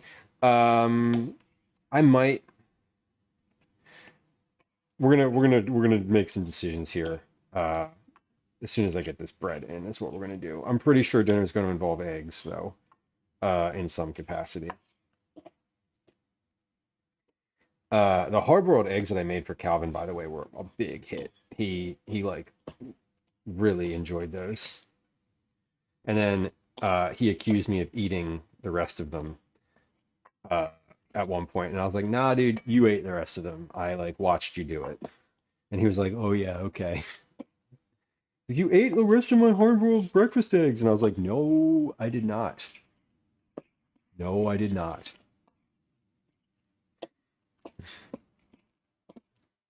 Check yourself with your accusations. Mix mashed bananas, leaving some large chunks. With a spatula, fold the dry ingredients into the wet mixture until just incorporated. Okay, well, let's do that with a spatula as it says. Lemon poppy seed mix in the pancake. Yeah, I love that. I could do pancakes tonight. Actually, pancakes would probably be really well received tonight. Matthew, hello. How do I feel about this meal? Well, tonight's dinner is going to be brought to you by necessity and not joy. So, how do I feel about it? It'll be fine. Whatever it is, whatever it ends up being, it'll totally be okay. I almost forgot to put the nuts in there. Those would have been sitting on the... If I'd have looked over and saw those sitting on the counter once the bread was in, I would have been really upset. Moonless says, I fully believed and went to bed angry at my stepdad for drinking my juice. Right? Yeah, and he was like, you ate all my eggs, and I was like, no, I sure didn't. I knew that I didn't, because just that morning he had eaten. He ate them, and there were 3. I knew it because there were 3 left, and he was like, I'll have 2. And I was like, well, there's 3. Do you want all of them? And he was like, yeah. And then he did. And then that evening, I got accused. And I was like, buddy, I have receipts. Receipts? Potato cakes like latkes? I love a latke. Spirulina and ube powder. That sounds fun. Turn them purple? Yeah. Of course you turn them purple. Who doesn't like purple food? Who doesn't like food that's been naturally colored in a fun way? People with sensory issues. I'll answer that question. But generally speaking. Okay, so dry ingredients are mixed in. Did I miss anything in here? Flour, sugar, baking soda, salt, blueberries, chocolate, coconut, pecans, butter, eggs, yogurt, vanilla, bananas. No, I did not. We got everything. Okay. I was worried that maybe there was a wet ingredient I was missing, like milk or something like that. I may opt in the future versions of this recipe to add a little bit more yogurt to this, because I would prefer to use the whole container of yogurt as opposed to like just some of it. So I am my goal with the next version of this is to adapt, or to make the change. Maybe we take some of the butter out of here. Maybe we do 6 tablespoons of butter instead of 8, and do the full container of yogurt, because as I said, I really don't love having I don't love having to buy a whole container, one of those like little yogurt cups, and then just not use the whole thing. It's weird. Like, what are you supposed to do with the extra 1.5 ounces, 2 ounces of yogurt in there? Right? Just like throw it away. 1 spoonful of it. Like, you eat it while you cook. Like, I don't know. Anyway, pour the mixture and spread evenly with a spatula. There we go. So we're going to spread this evenly with a spatula, making sure it gets into all the corners of the pan. Beautiful. Okay, so this is good. Let's give this a little bit of a drop here. Actually, let me use this banana as a scraper. A little bit of a drop. There we go. And then cut the banana in half lengthwise. Press lightly into the top of the batter with the cut side facing up and the rounded sides facing down. And you know what I'm going to do for this one that I didn't do for the last one, and it's not going to change. It's not going to change the baked outcome of this recipe, but it will change the texture and the visual outcome, is I'm going to sprinkle this with a little bit of chunky sugar on the top, because I kind of love when you have these like quick bread types of things, when you have some like sugar chunk on top. And I'm going to use this spiced orange sugar that I have in the cabinet. I didn't forget that I have it, but when we were cleaning out the baking cabinet, I found it again and was like, oh, I haven't used this. So here it is. We're going to sprinkle some spiced orange sugar on the top of this. Bake at 350 degrees for 80 minutes. That's 80 minutes. So we're going to pop that in the oven and let it rip. There it goes. It's in. I need some notes on pause. I need to set a timer. That's what I need to do. 8000.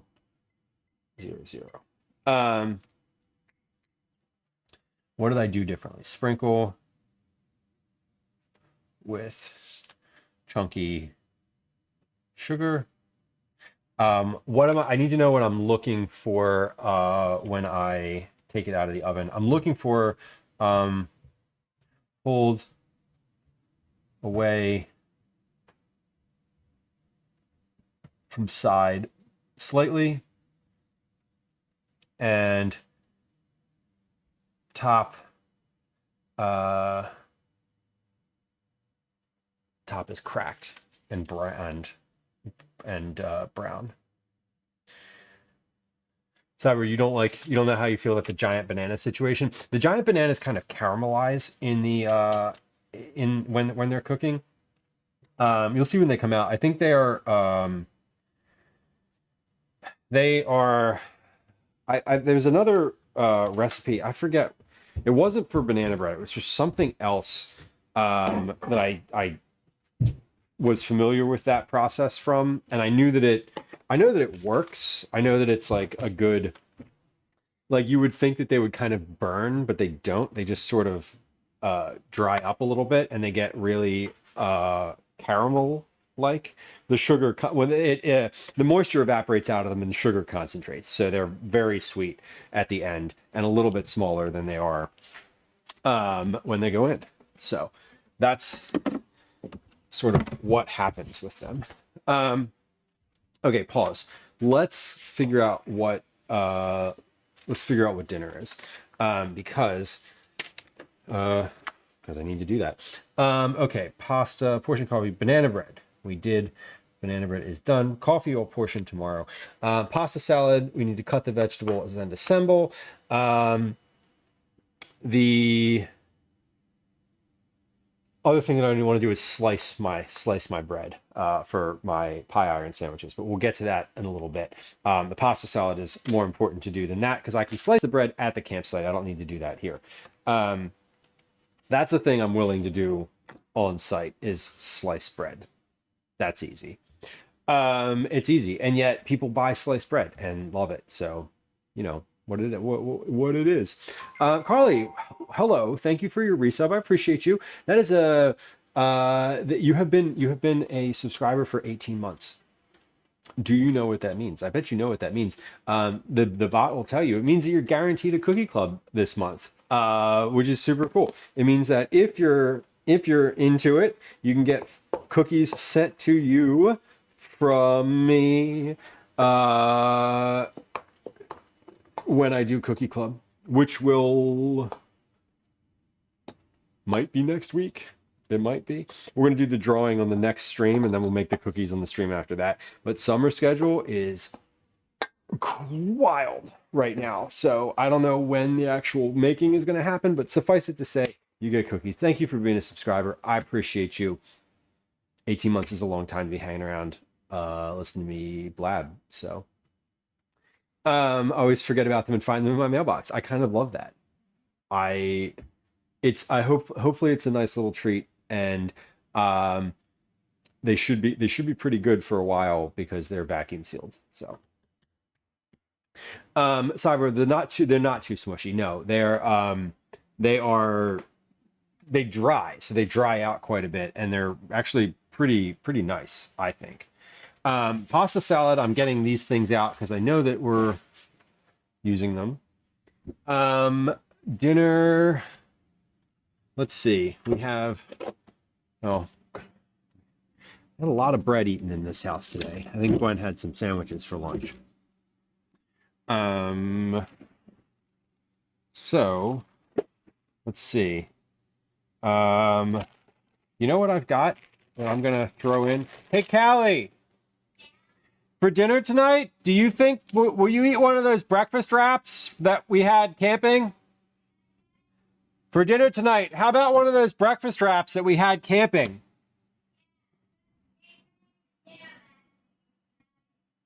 Okay, how about one of those dinner wraps that we had for breakfast while we were camping? Okay. Y'all, dinner's ready. This is a used it up meal. We're using it up. I made these wraps for Calvin and his friends when we went camping last month. You watched me do it on stream. Now we're going to eat them for dinner because that'll be the easiest thing I could possibly do. And I didn't lie. They have eggs in them. So I maintain my integrity. It's even easier. Are those just containers of water in your freezer? Yes, they are. They are for camping. This was a suggestion from two camping trips ago that was made in chat to just freeze quarts of water for ice packs, and I did that earlier today. I popped these in the freezer, because it's going to be over 100 degrees while we're out this time around, and that's some bullshit. And two things. One, my cooler is going to have less in it than it usually does because I'm not doing 100% of the cooking. And it's going to be hotter than it usually is. So I'm going to pack it with this, and then I'm going to pack it with ice from the freezer as well. So it'll be nice. But yeah, there's a bunch of quarts of water in the freezer. Trinidad says my teenagers have discovered coffee. Oh no. Teaspoon of instant coffee has my oldest jittering. That's kind of amazing. I warned them before they tried it. So far they're being cute and not drinking it more than once a week because they don't want to get addicted or stunt their growth. That's great. Yeah, you should tell them that the more coffee they have, that they'll actually regress and get shorter. I think that's an appropriately responsible thing to tell children. Anyway, good luck with that, and good luck at like 2 o'clock in the morning when you're like, I'm trying to have me time, and they're like, I'm still awake, and would you like to go for a run? And you're like, no, but enjoy. I am streaming. Maybe lessons need to be learned across the board. I don't know. Caretaker says I freeze boiling water so I don't have to do it later. You got me. It's true. This pork loin has been resting for a while. It's still warm. I'm literally going to let that rest. I'm going to let that continue to rest because I want to pluck. I want to take this chicken and get that I want to get this situation handled because this needs to go in the pasta salad. The pork loin can continue to cool down on the stove. When I cut that, I'm just going to be putting it into a container for sandwiches. So we're making I need a freezer bag, and I need a freezer bag. This is a good freezer bag. Chicken has a huge butt. Yeah, I mean, it's chunky. Hashtag thick.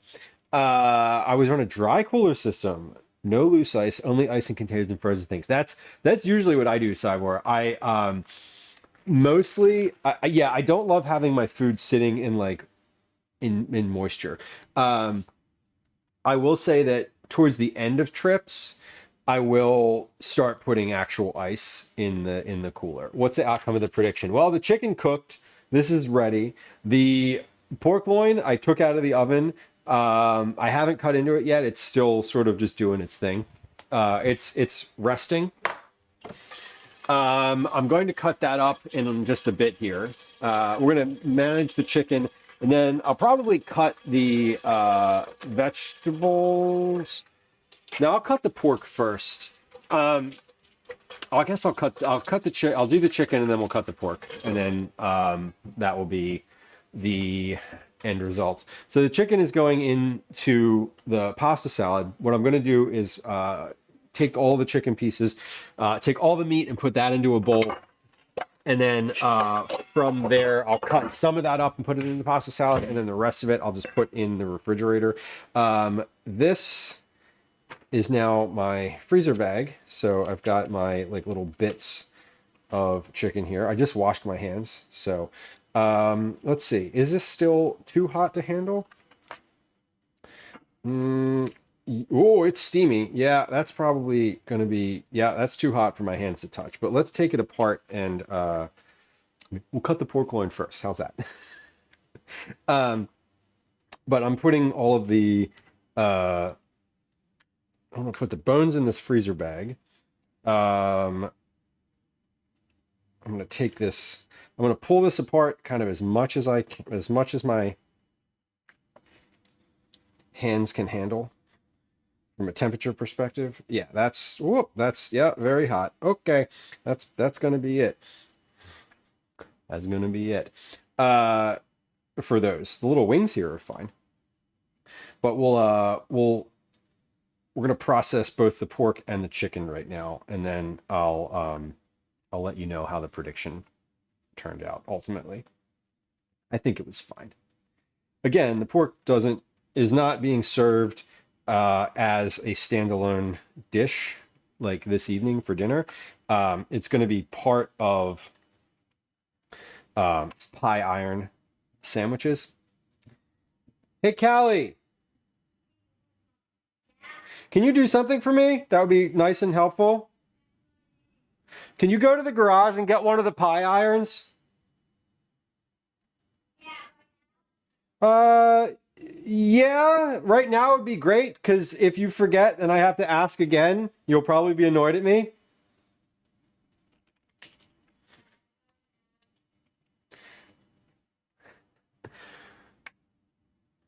Just saying. Thank you.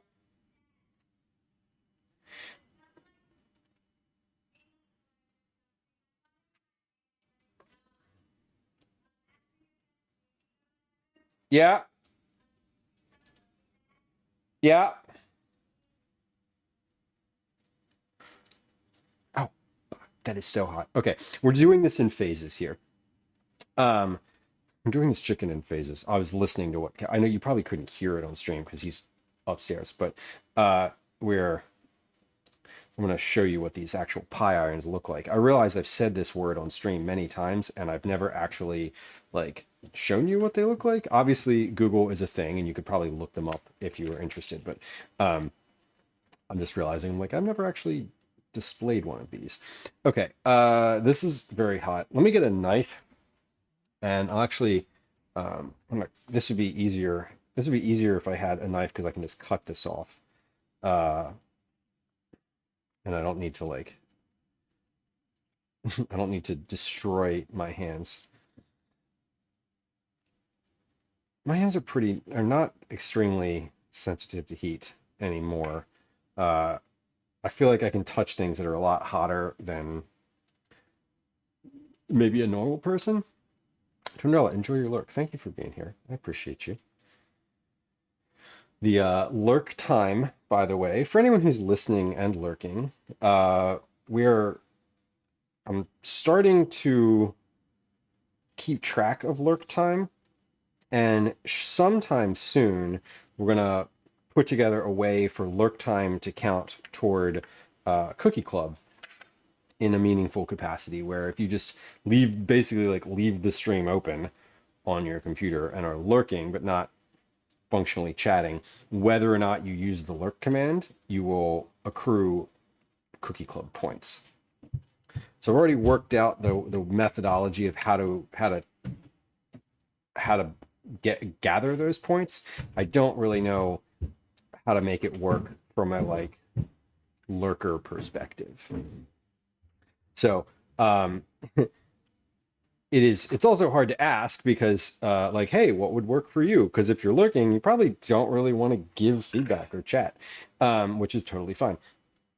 But I'm just be aware, I'm considering how to make that a thing that can happen on stream where, you know, you come in, you lurk, you leave the stream open for a couple streams in a row, and you get Cookie Club entries out of it.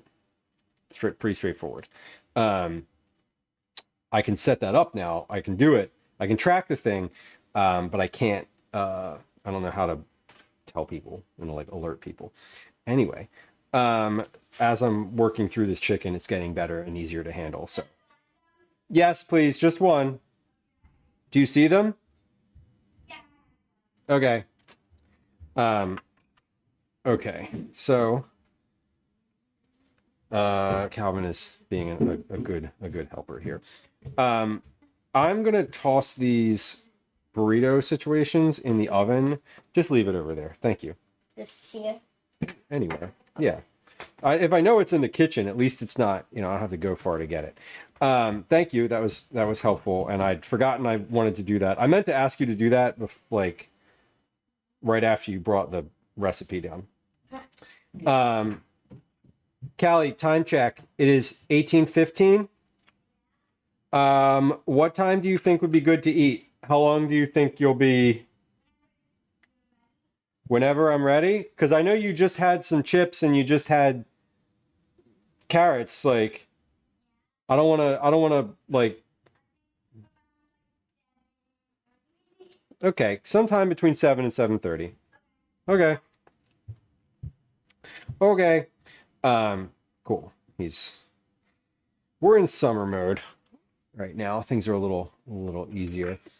Jamie, wanted to share my new move. Oh, that one's cute. Is it saying something?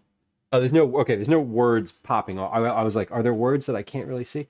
I made a corn over the weekend. I do love corn. There's corn on the counter right here, like right in front of me too.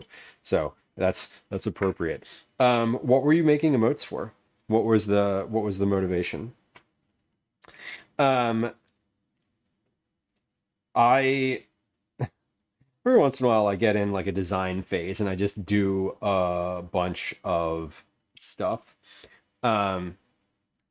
Wait, oh, my new emote. So, okay, sorry. I'm like, you said I'm sharing a new emote and then I made corn and I interpreted that as you made a corn emote.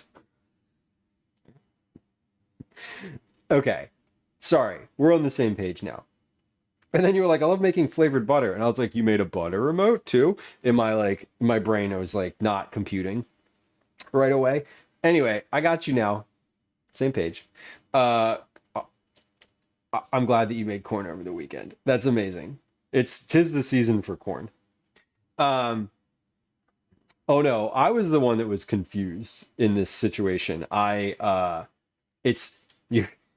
like, I just read it in a way that my brain was like continuing to think of making in terms of like emotes, because I thought that you made the little emote from that you said this from a high train. So anyway, emote is cute. I'm glad you like the corn. Oh my god, here we go. Sabs. I know, right?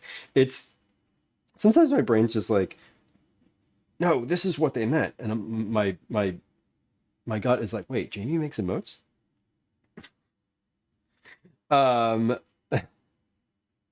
Inaccurate.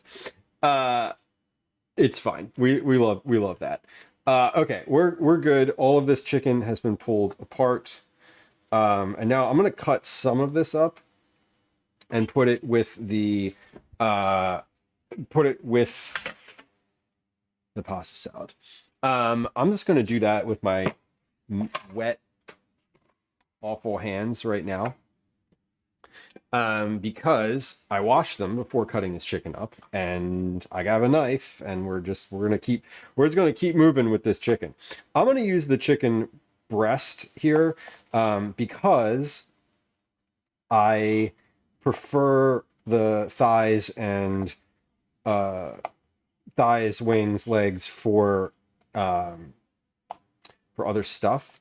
And I think for this, I'm just going to use, like, I'm going to cut this slightly and then kind of squish each of these pieces between my fingers, and that will be the meat for this. I'm probably just going to use both of the chicken breasts in here, right? All the little elephants are hand drawn. That's super cute. Did you draw them, Saps? That's awesome. Oh, I mean, regardless of whether or not you drew them, I love a hand drawn thing. Little things that are like done without, without like clip art or whatever. You did draw them. That's awesome. It makes it even better. I think something that's hand drawn and nice like that, even if it's maybe not as like completely polished, is so much nicer than sort of just grabbing something off of Canva.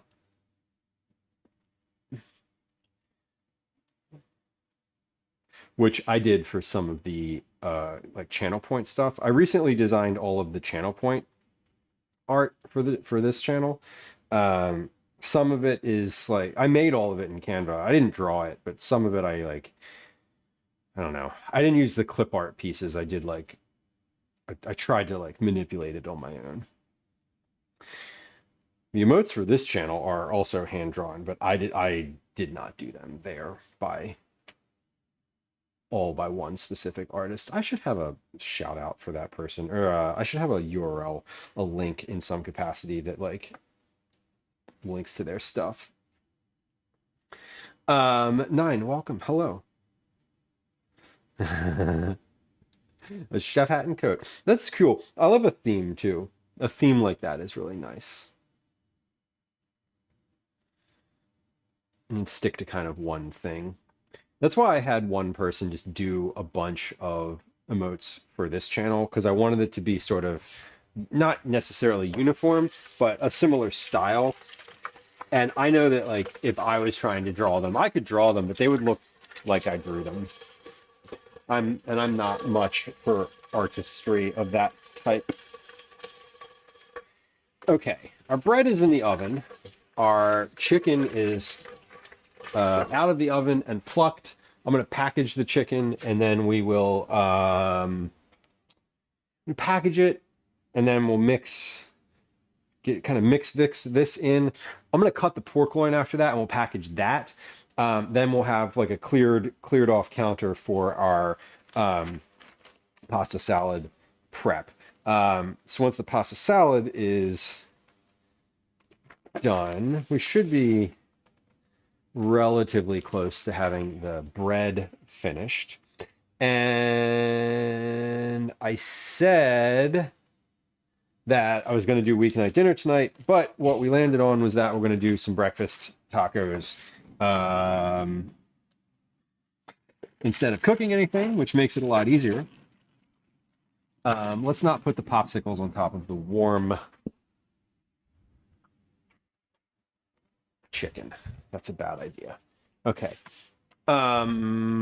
This knife is finished. I'm going to go ahead and cut the pork loin on the same cutting board as the chicken. It's all cooked. I'm just going to wipe it off with a paper towel here. What I say? I had a question that I was about to ask, and then I was like, wait, no. If you're doing a reveal stream, you don't want to do that. You don't want to do the reveal right now. So let me not ask that question. What are you revealing? I'm just kidding. That's cool. I'm not as hardcore. Well, sometimes, yeah, I think, what's the shortest stream I've ever done? I feel like the shortest stream I've ever done is probably like 2 hours. Something like that. I used to do a lot of, I don't want to say short. I say short as if it's like, it's short to me now. But I think I think when I was the first 2 years of streaming, 2.5 years of streaming, like a 2.5 hour stream was like pretty typical, but I was also doing different stuff. It was like okay, it's after work, time to make dinner. Like, and then we just do dinner for like 2.5 hours, and that would be it. Now, obviously, I do things a little differently. You know, I'm not streaming 3 to 4 nights a week. I'm just doing like 2 days, but more time anyway. Glumpy, it's okay. I streamed the actual making earlier. It's not a secret. Okay, okay.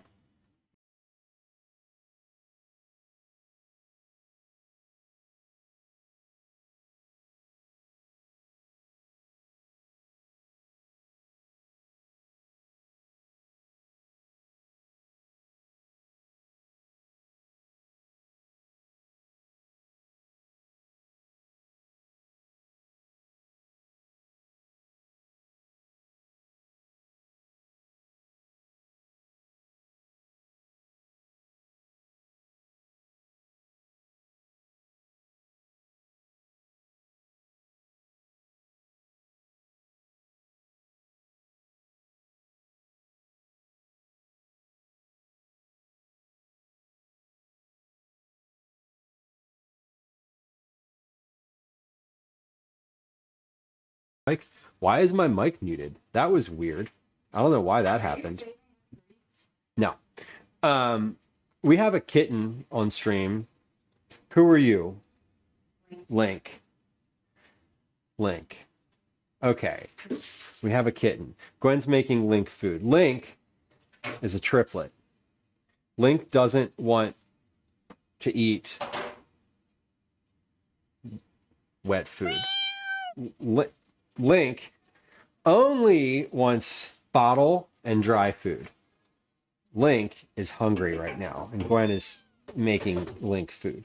So here he is. He does not, but hold on. Scruff for just a second so I can get a better, there we go. Okay. He does not want to be held right now. This is an unhappy cat. He's pissed.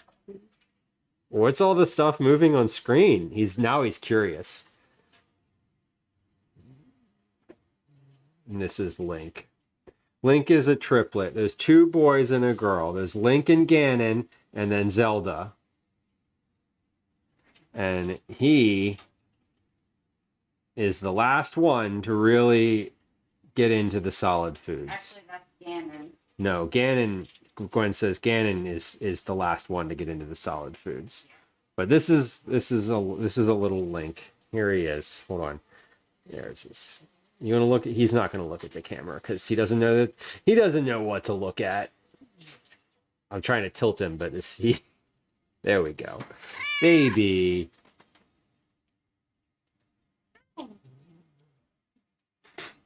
Gwen's holding his bottle behind the camera.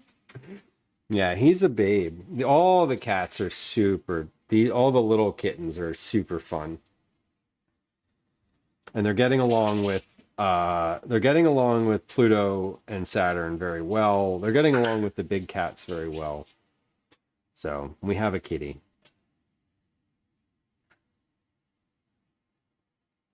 Caretaker, that's a pretty solid stream. I mean, that's like about the right amount of time to make dinner, right? Hour and a half.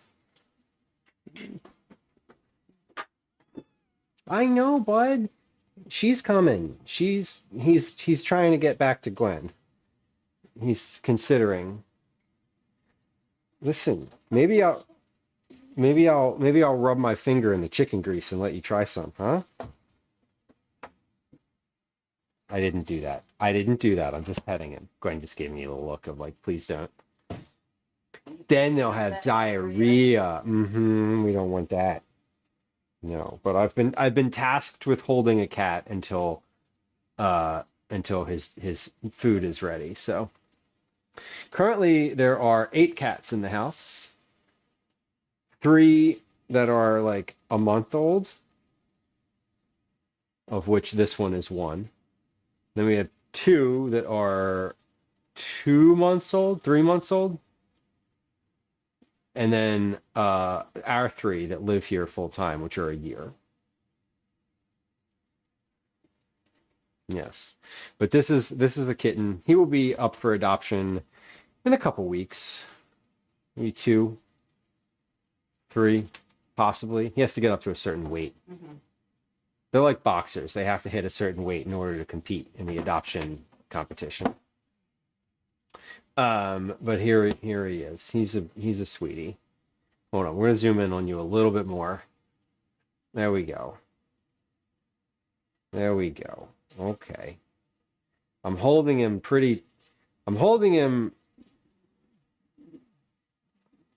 wrapping him up pretty well because he is otherwise very interested in moving and jumping. I know. Oh, look at that. He looked directly at the camera. His little toe beans. I know. There's a little toe bean. So mad. So mad. So mad. Okay. For context, this is like the size of this cat is this big. Take him back now. You take him back now? Okay. All right. He's hungry. He's ready. I'm gonna wash my hands before I cut this pork loin.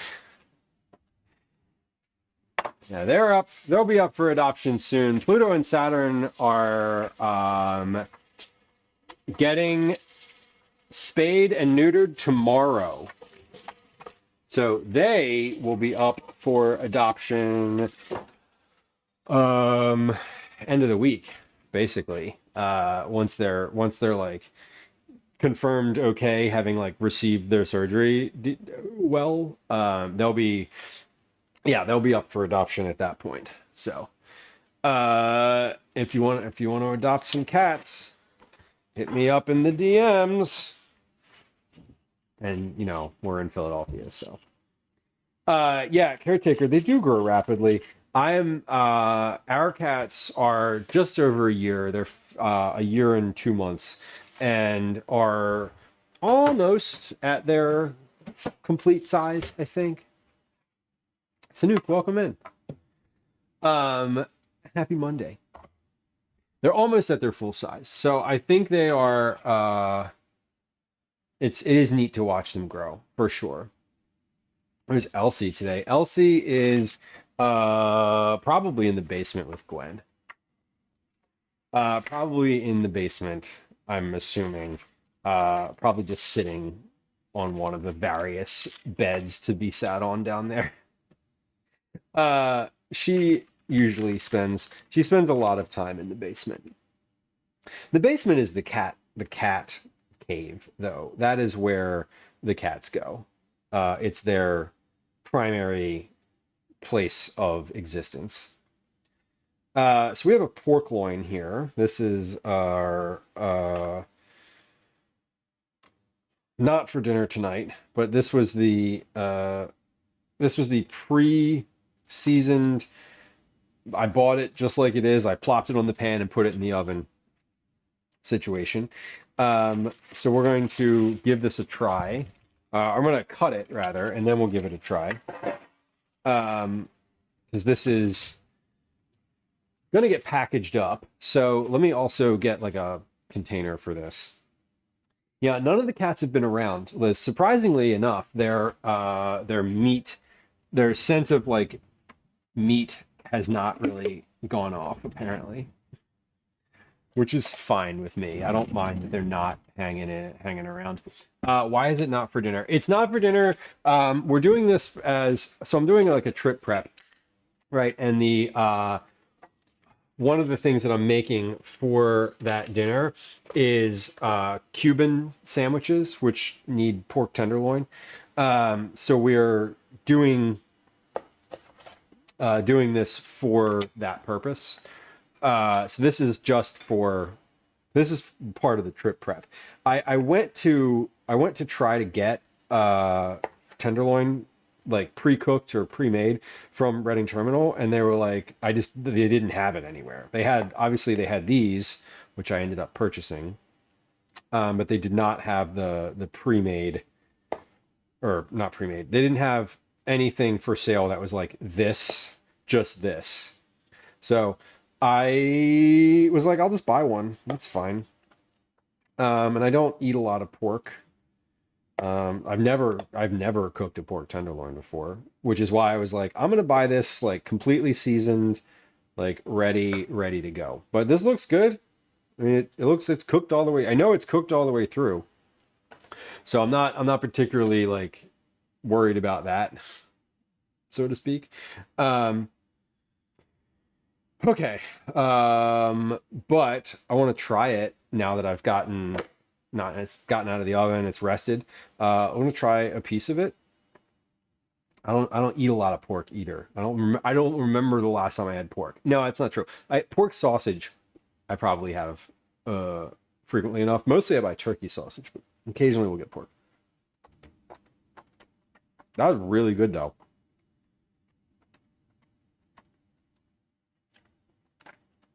I mean,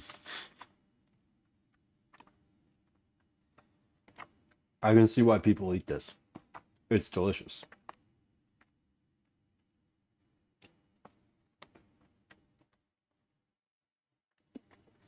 Letting it rest was the right move too.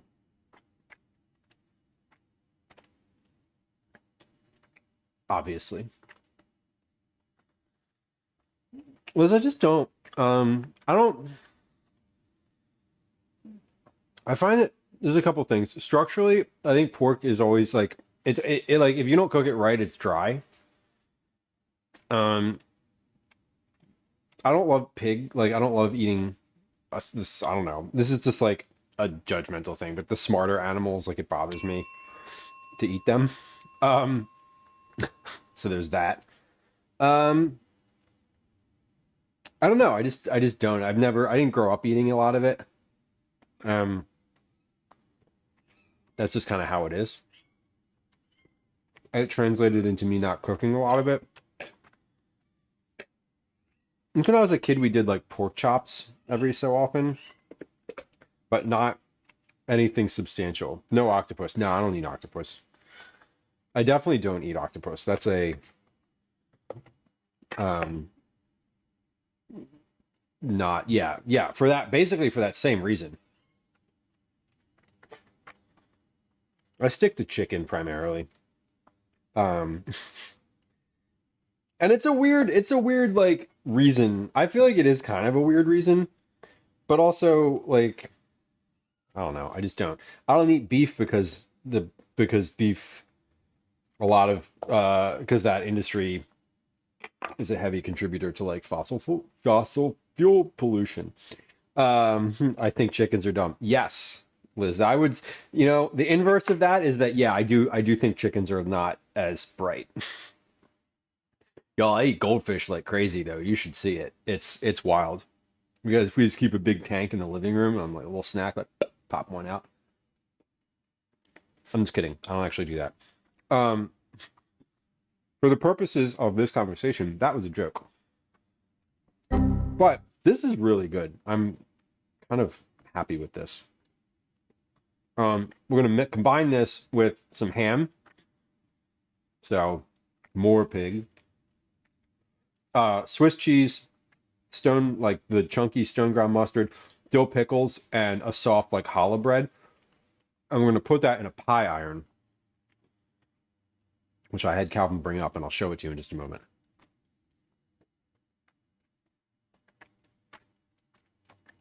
Okay, that was really good.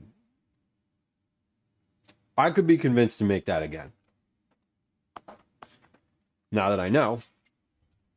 Also, I just went into the market and I was like, I bought a pre-seasoned marinated pork loin that was in a vacuum sealer, and I just put it on a tray and cooked it. Like, I didn't do anything with that. So the level of effort to getting that versus the what I was looking for, which was like this. What I wanted was to just buy like a half a pound of pre-cooked like pork medallions, essentially, and I couldn't find those anywhere. There's a couple places that sell sandwiches with pork in them, but they wouldn't sell me just the meat. They were like, you can buy a sandwich, and I was like, that's not what I want to do. I just want the meat.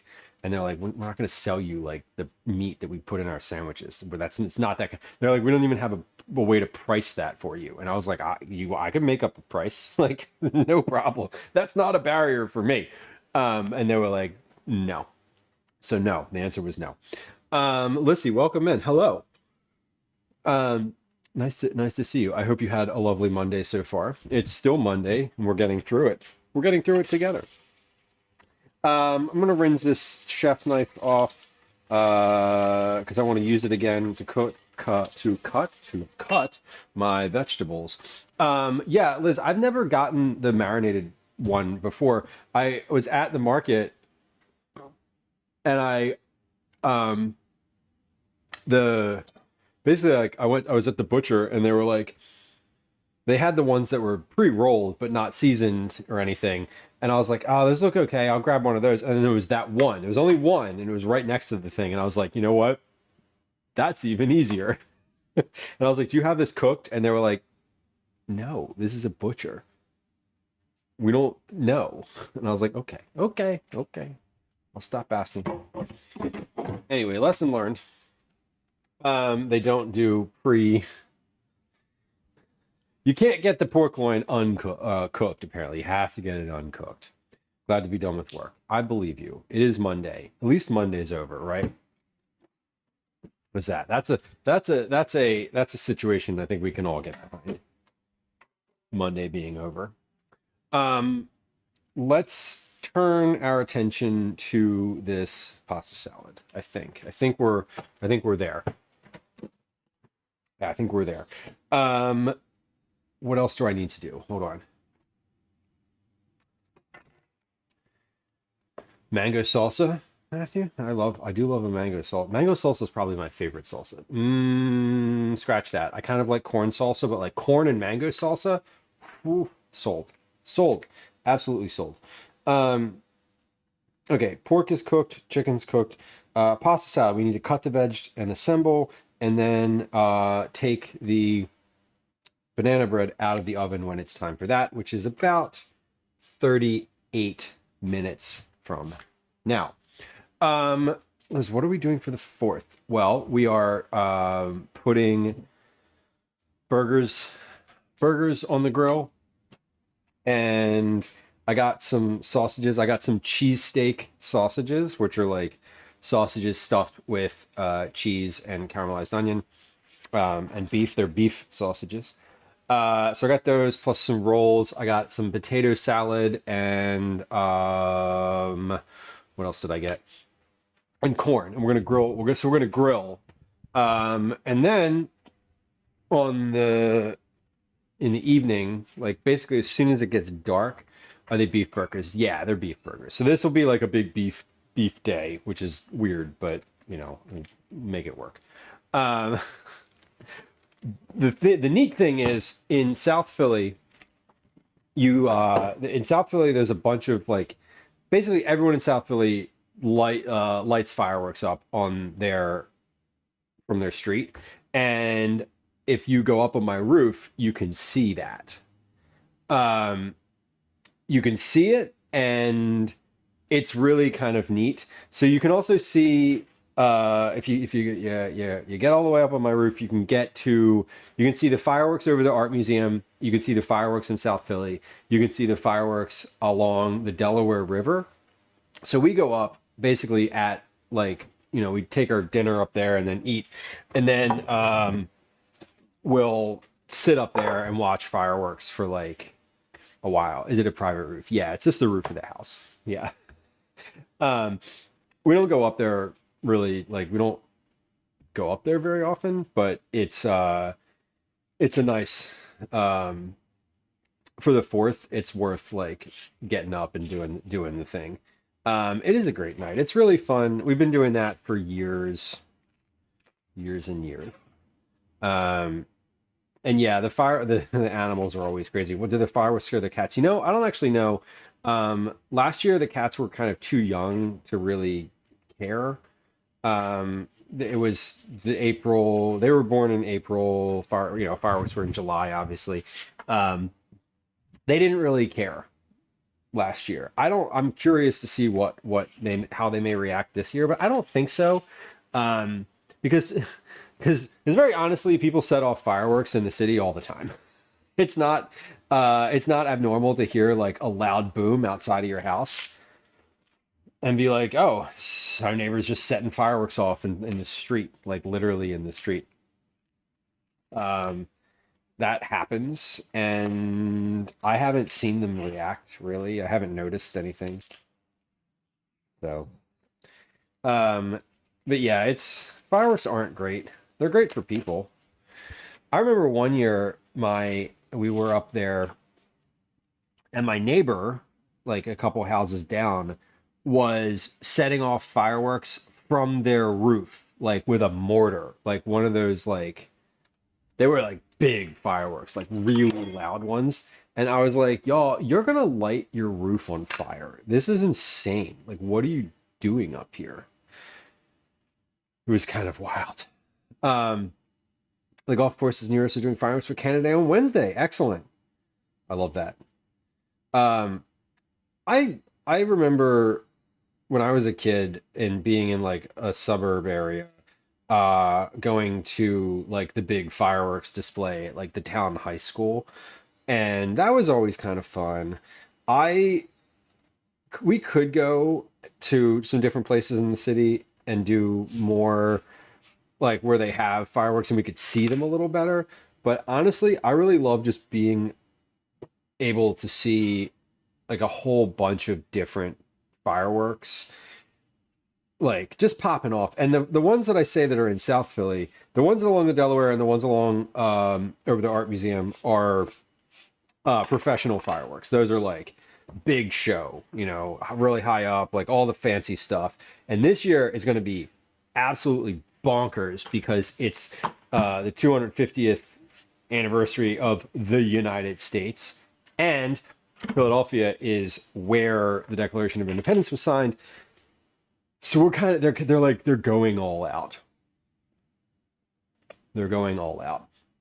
Would I ever consider streaming fireworks? I might. Yeah, Liz, I thought about it. And I think I would like to. My only reservation, and I don't necessarily have like big concerns about it. What I might do in that scenario is something like in Discord or something a little bit less public, because I think it would be fun, and I'm not like averse to it. Like, I'm definitely not averse to it. I think it would be great, and I've thought about it. But I worry about the like, hey, you can triangulate my exact address if I like go up on my roof and do and you can like see out from there. It's the same reason that I haven't done like a grilling stream, because I could do that because there's angles and ways that I could sort of like make it as vague as possible. For fireworks, I definitely couldn't do that. So I've thought about it. I would consider it.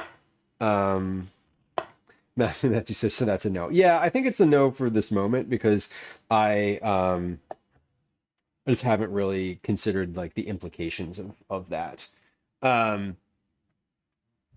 Is it a hard no forever? No, it's not. I would like to. I think just the right format.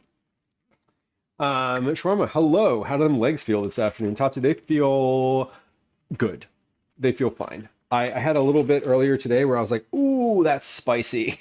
But we're over it. And right now I feel great because I've been moving. I'm standing. Once I sit down for a little while and then sort of get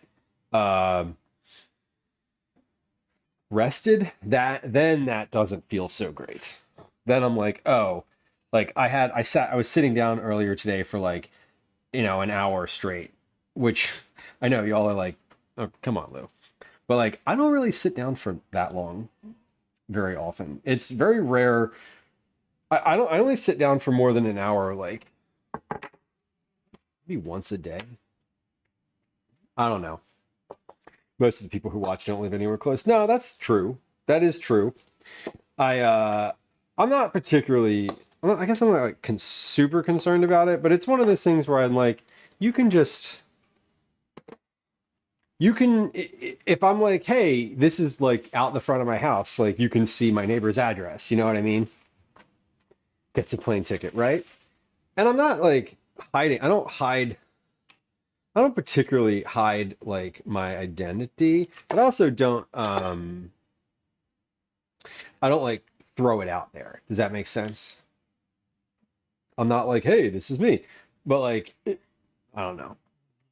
You could, if you're an astute observer of the internet, it would not be difficult.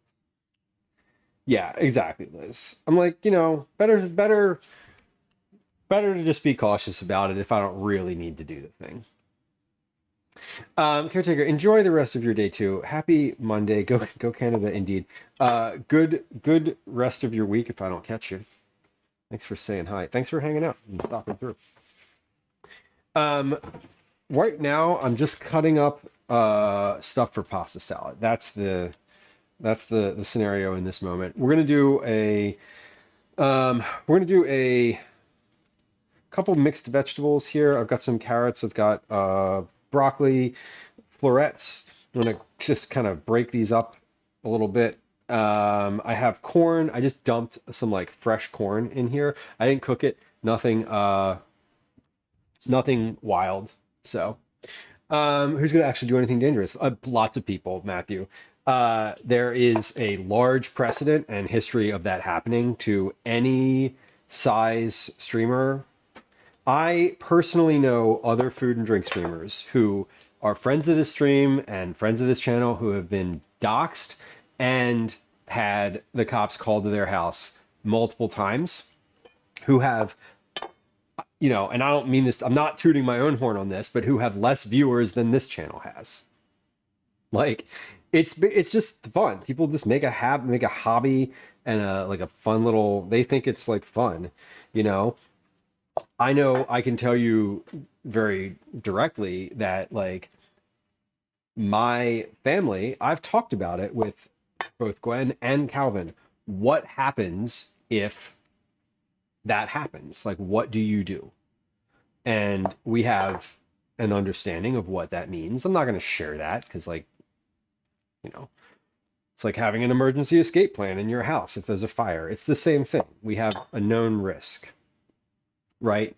I have also personally visited the police station that would be the ones responding if that happened to me. I've personally gone over there. I do it once a year, and I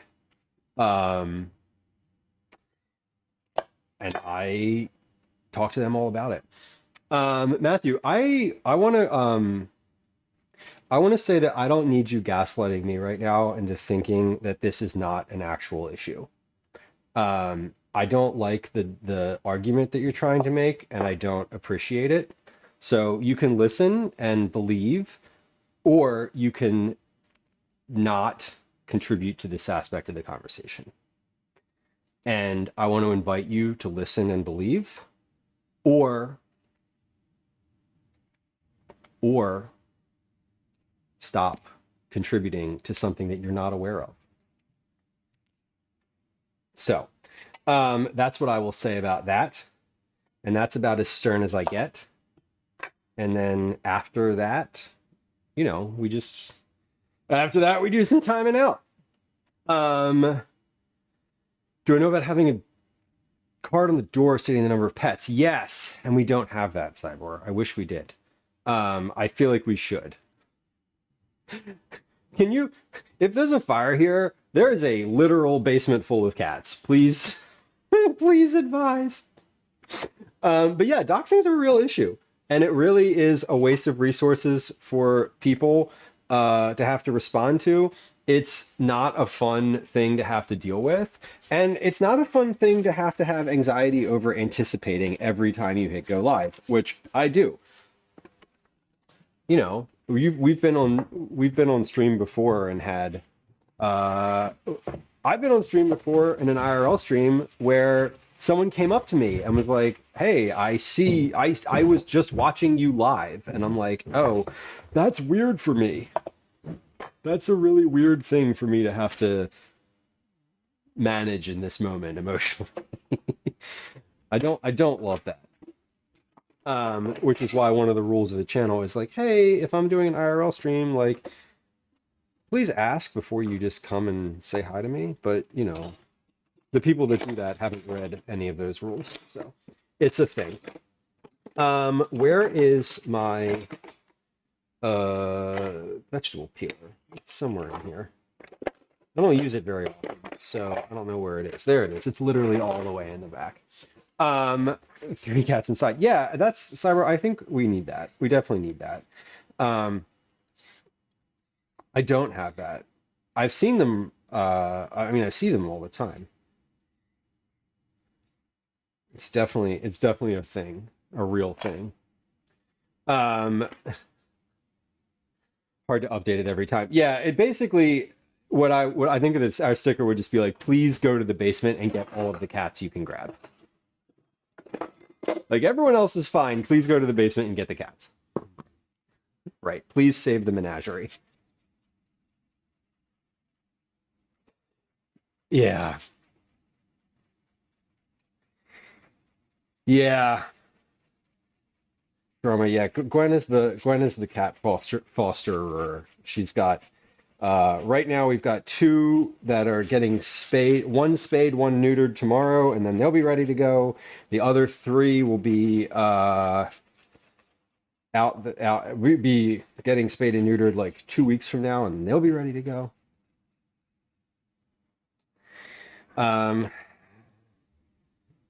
It is, yeah.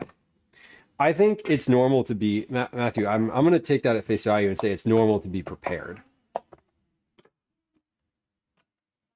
Which I am. And we try to be.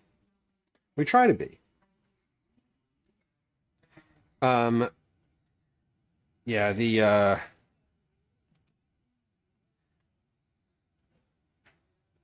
it's a real concern. It's a real concern. I think the other, I mean, yeah, a big part of that is like why I don't like start the IRL streams at my front door, you know? Pat, welcome in. It's a nice peeler. Yeah, that peeler is nice. The Y-shaped peelers are the best. I have a straight on peeler that I don't love. That I've had for a long time. Those are the ones I had growing up. I forget when I started using the Y-shaped peeler, but I was like, wait, this is so much better. Why aren't we doing this? Why aren't we doing this more?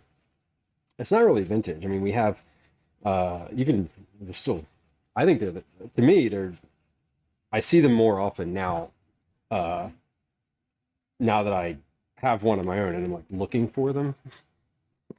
Or I think I just noticed them more. Okay, let's take a time check on that banana bread real quick, because I am definitely smelling it, and it might be, starting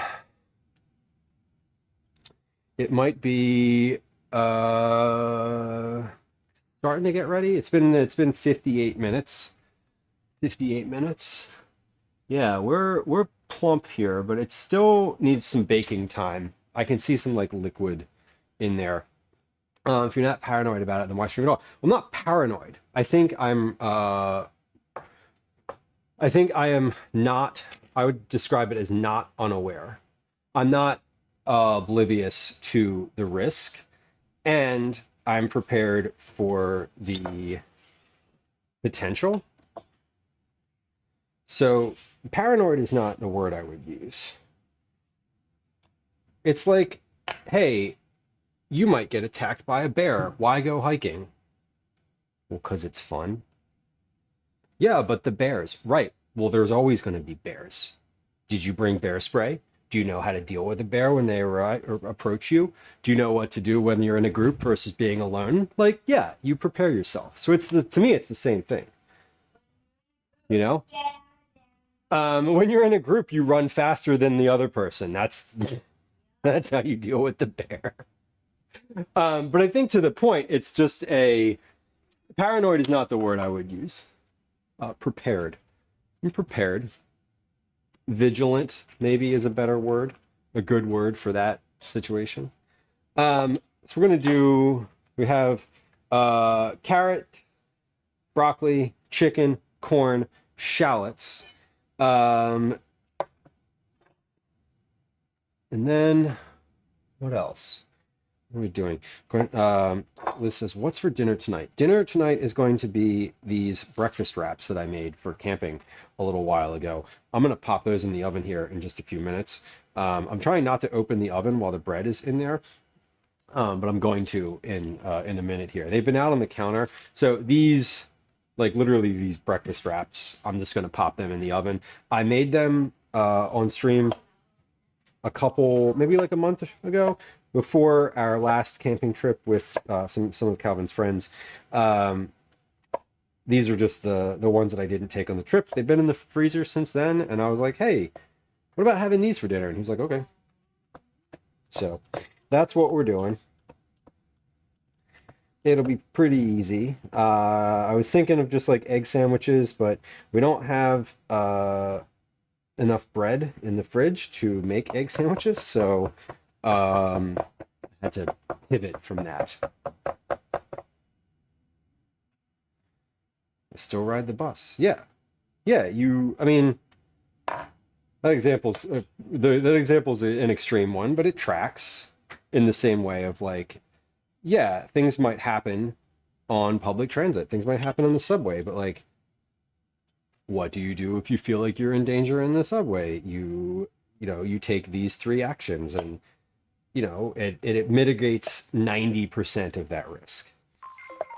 I can't change what some stranger on the internet is going to do with regard to trying to find my address or trying to find any of that, trying to find personal information about me. I can't change any of that. What I can do is just be prepared in the event that someone does want to do that and finds that amusing for their own damn self.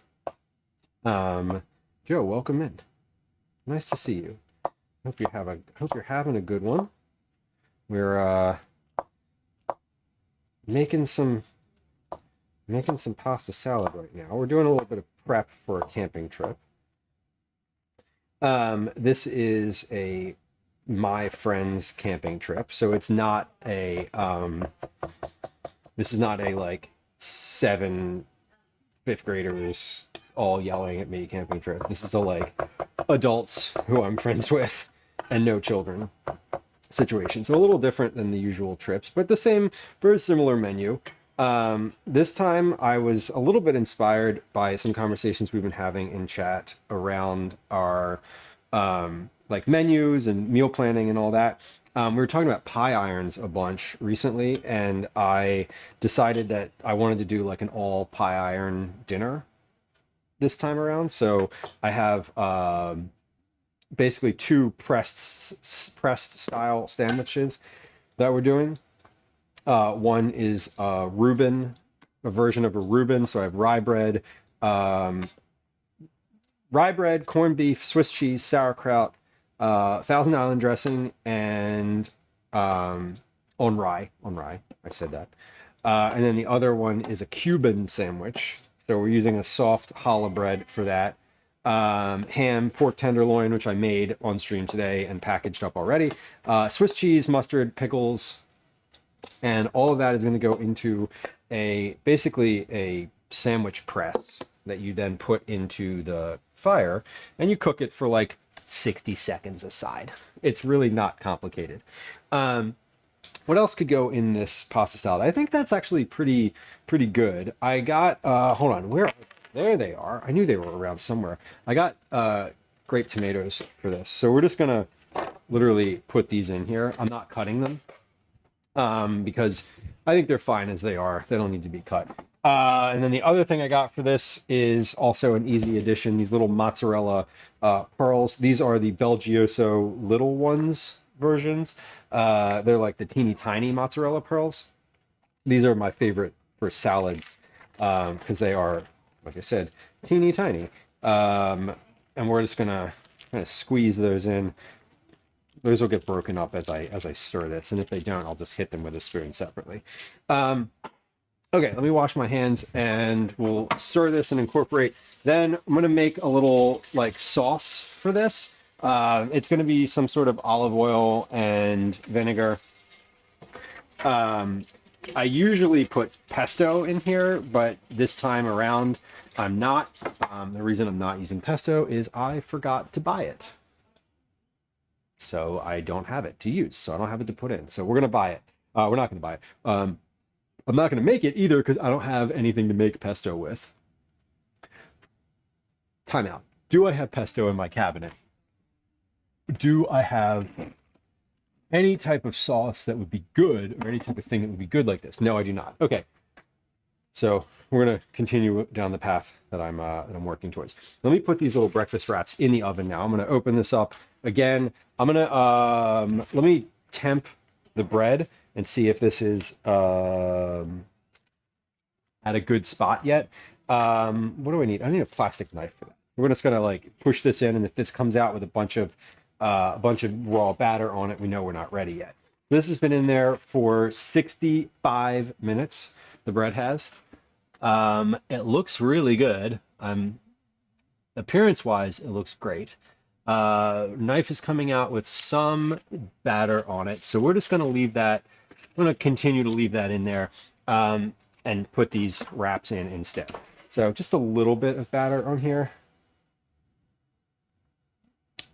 It's still a little too raw for my taste. It's good. If I pulled it out, it would probably be okay. But I think I'd like to leave it for just a little longer than that. Okay. Let's mix these pearls in. I'm going to mix the tomatoes in, and then we'll make our dressing for this. And then, so that we might, for dinner tonight, we might have like a little bowl of this plus that, plus those wraps that I just popped into the oven. So those are, honestly, I forget what's in those. They're like breakfast things. So it's eggs. I think it's eggs, turkey bacon, eggs, turkey bacon, sweet potato, and something else. There's something else in there, but I don't remember what. It's very fortunate that I have my resource and reference for such things. Burgers, dogs. So these are from Friends Trip. Eggs, bacon, tortilla, sweet potato, and avocado, and cheese. So that's what's in these. Some combination. Actually, I don't think I put the avocado in here. I might have, I might not, but it has all the other stuff. It definitely has cheese in it. Okay, so this salad is good. Let's get I'm finished with my freezer bag. So I started another freezer scrap bag today because the last stream we made all of the stock. No, that was 2 streams ago. Several kitchen streams ago, we made all of our recent scraps into stock. So we're starting again with a new bag today, which is lovely. Love doing that. Okay, so sauce for this is going to be a combination of vinegar and oil. And then I think I'll probably put a little bit of like Dijon mustard in there. Oh, hold on. I have this. This was from, I forgot that I had this. This is bitter lemon vinegar, and this was really good. This should still be good. Let's, yeah, apple cider vinegar and bitter lemons. So this actually might be, oh, that's so good. Let me taste that and make sure. Because if this is still good, we're going to use this.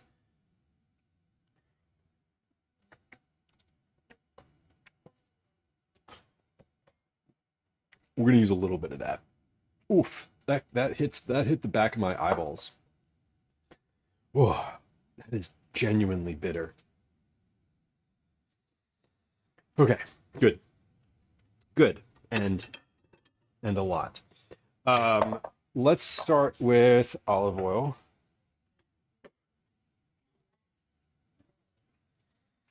So this is a pretty big salad, so we're going to do, I'm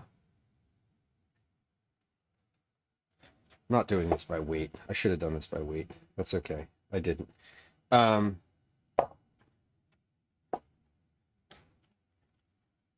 Let's put this. I'm gonna do let's start with a half a cup of olive oil. Do half a cup of olive oil. We'll do a little bit of pistachio oil. So this is do a little less of that. Maybe we'll do a third. There we go. And then a splash of this bitter lemon.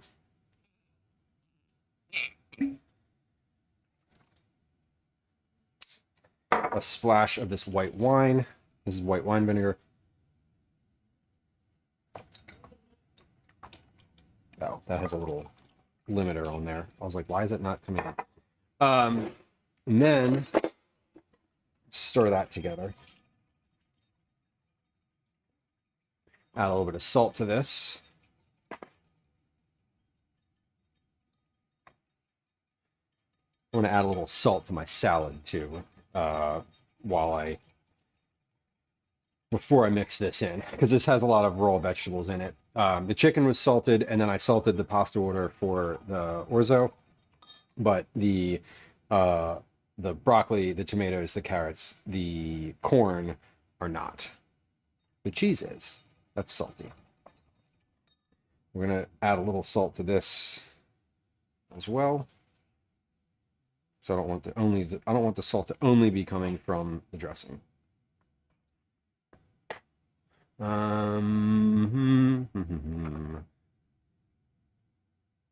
Little pepper in the dressing too. Maybe a little more pepper than that. And then let's mix this first. And then we'll mix in, I'm going to try the dressing before I just go ahead and mix it in here. Probably going to want more oil in this.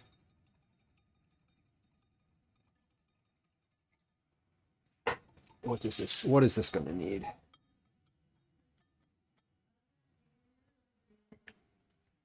Ooh, that is really, really good. I'm going to add a little bit more of the vinegars because that is really oily.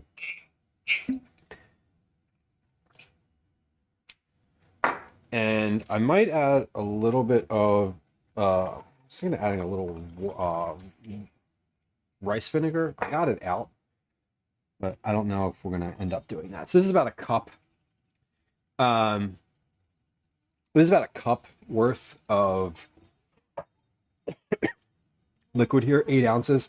This is about the same volume as a jar of pesto, like a store-bought jar of pesto. So I think we're going to start with this. We'll pour this in. Fellas, I watched it live too. I remember watching Hey It's Me Salty. If y'all are, I don't know I know that some of y'all are familiar. Some of y'all who've been on Twitch for a while are probably familiar with this person, but I was watching that stream where the dude walked through his kitchen with a machine gun, and I'm like, cool, that sucks. Like, that really sucks. And then I watched him finish stream, and I was like, that's also kind of cool. He was like one of the first food and drink streamers that I watched when I first started being aware of like Twitch food. In fact, he probably was the first one. Yeah, he was like, "Hey, you guys, like, nothing bad's happening here. Y'all want some food?" Like, and that's yeah.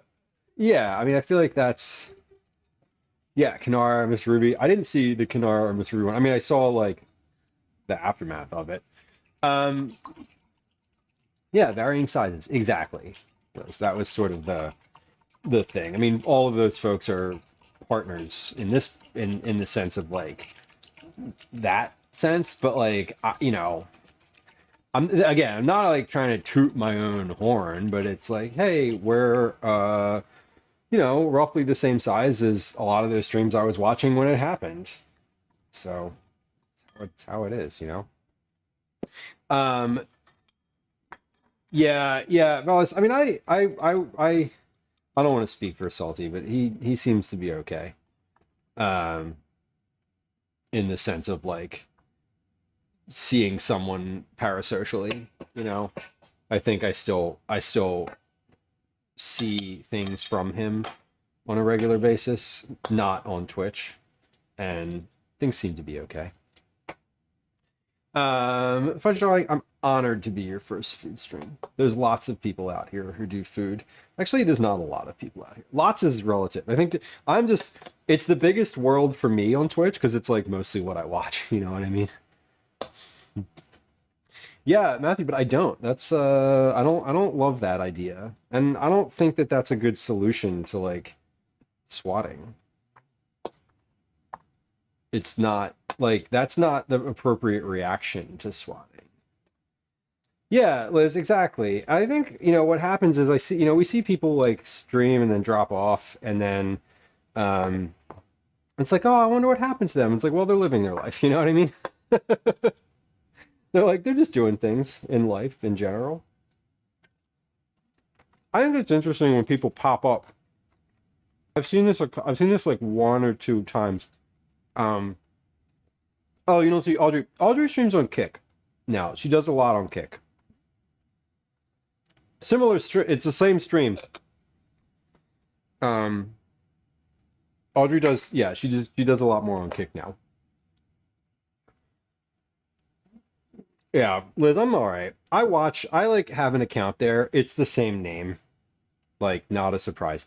But I just know, I know from like a financial perspective that Kick is better for a lot of people. And that's good. I have spent enough time as a viewer there to know that, like, I don't know. My experience has been a neutral one, which to me tells me I'm okay. I'm good doing what I'm doing. Twitch, YouTube, and YouTube is like, I feel like the folks that watch this stream on YouTube, it's a lot less chatty. It's more like visual. Like, hey, I'm just like watching the thing happen, you know. Whereas Twitch is very conversational. Can be very conversational. All right, so this pasta salad is looking pretty solid. And practically nice things. Yeah. Those are fun. It's, yeah, but I mean, I think, Liz, part of that for me is that I didn't start there. If I'd have started there and put all my effort into that basket, it would probably be a little different, you know? I might have the opposite experience. But I don't know. I genuinely don't know. I know that there's plenty of people who stream exclusively to YouTube and have a good time about it. Yeah, Matthew, I do think that's true in some sense. I think it's true in some senses. I also think that in others, it's just like, it's a financial thing. It's a like, hey, I can get discovered here a lot easier because there's literally less people. I think that's a big part of it for some people. I don't begrudge anybody for streaming on the platform that they stream on. That's pretty good. But yeah, Kick has rules. They're changing around some things. I think ultimately it's still, you know, pick the platform you want to be on. Do you want to own do you want to be on the platform owned by a gambling company? Do you want to be on the platform owned by a billionaire? Multiple, you know, an evil fucking billionaire? Or do you want to be on the platform that is owned by the other evil billionaire? Like, pick one. Or do you want to not stream? You know what I mean? But I do think with the financial aspect of things, when you're offering people double the money to go somewhere, and, you know, like, hey, you can make twice as much money with the same viewership, I think it's an easy decision for some people. I think if that's your decision, like, again, I'm not trying to begrudge you about that either. There's also more people on Kick, like to, I don't know, I don't know that it's necessary. I don't know that that's necessarily true, Matthew. And I think the thing is, if that's true, then they don't have a sustainable platform. And if that is the angle, like the marketing angle that you're coming at to recruit new people to your platform, I think that's to me, that's a terrible errand. That's like a terrible approach, because like you're attracting a specific niche audience, a specific niche group of people that,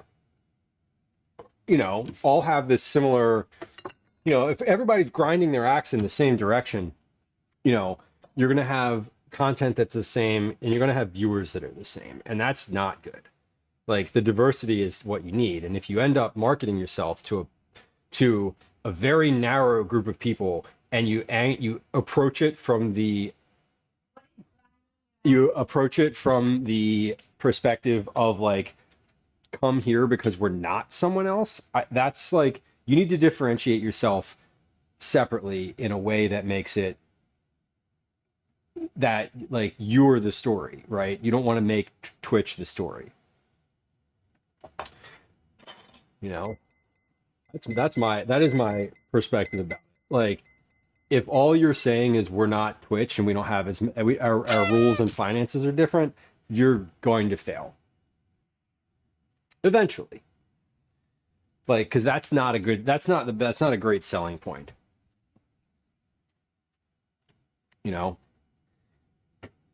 To me anyway. Obviously it's not to me. That's why we're here. TikTok Live. I'm unaware of TikTok Live. No offense. How do I feel about it? I don't. I have a TikTok account. I have like 10 followers on TikTok. I cross post the things that I post onto YouTube, and that is it. How do I feel about it? If I had the opportunity, you have to have a certain number of followers and like stats to get on TikTok Live. If I had those, I would just multi-stream there. I would literally just multi-stream there. That's all. That's how I feel about it. I'm ambivalent about it. Right now, it doesn't mean anything to me because I can't use it, so it's not really relevant. Worma, welcome in. Hello. Worma, that is 220 check-ins. That's a Cookie Club entry. Good to see you. 9, welcome back. Hello, welcome in. I hope things went well for your final like kitchening of the day. We're happy to have you. I'm literally about to pull out the banana bread from the oven, so y'all are just in time. This is not a giant bowl of salad. It is a giant bowl of salad. I said this is not. When I said salad, I was thinking like, I was thinking of like leafy greens salad. So, which this is not. This is a giant bowl of pasta salad, and I'm gonna try it and make sure this is like good. We're gonna do like our final taste test. I'm gonna get a little bit of everything in here, and then we're going to. All right. Lovely. Calvin, I don't know, okay? Like, I don't know. Let me finish the cooking stuff and then we will address that, okay? Friends who joined us, welcome in. It's nice to have you. Follows are silent, so if you're a lurker like myself, there's no alerts, there's no sounds, there's no like, I'm not going to say hi to you. You can hit the follow button if you like. This is a cooking stream. We do vegetable forward family meals most of the time. We also do prep, like meal prep and trip prep, which is what we're doing today. And we get out in the world for IRL stuff on occasion. We did that yesterday. My legs are a little tired, but we're good. Welcome in. It's nice to have you, friends, who are hanging out here already. 9 of 12 is a fellow food and drink streamer and friend of the stream. Frequent friend in chat, and would certainly appreciate your follow. If you got one, they're free. Did I make the banana bread the same as last time? I did. Well, I followed the recipe that I was working on. So I made the recipe today. I finished writing it, and then I finished writing it, and now I am testing it. So here it comes. This is the banana bread. It's just out of the oven. I'll hold it up and show it to you in just a second, but let me get these breakfast wraps kind of rotated here. these are going to be dinner in just a little bit here. Finish with this cutting board. Let's move this off to the side as well.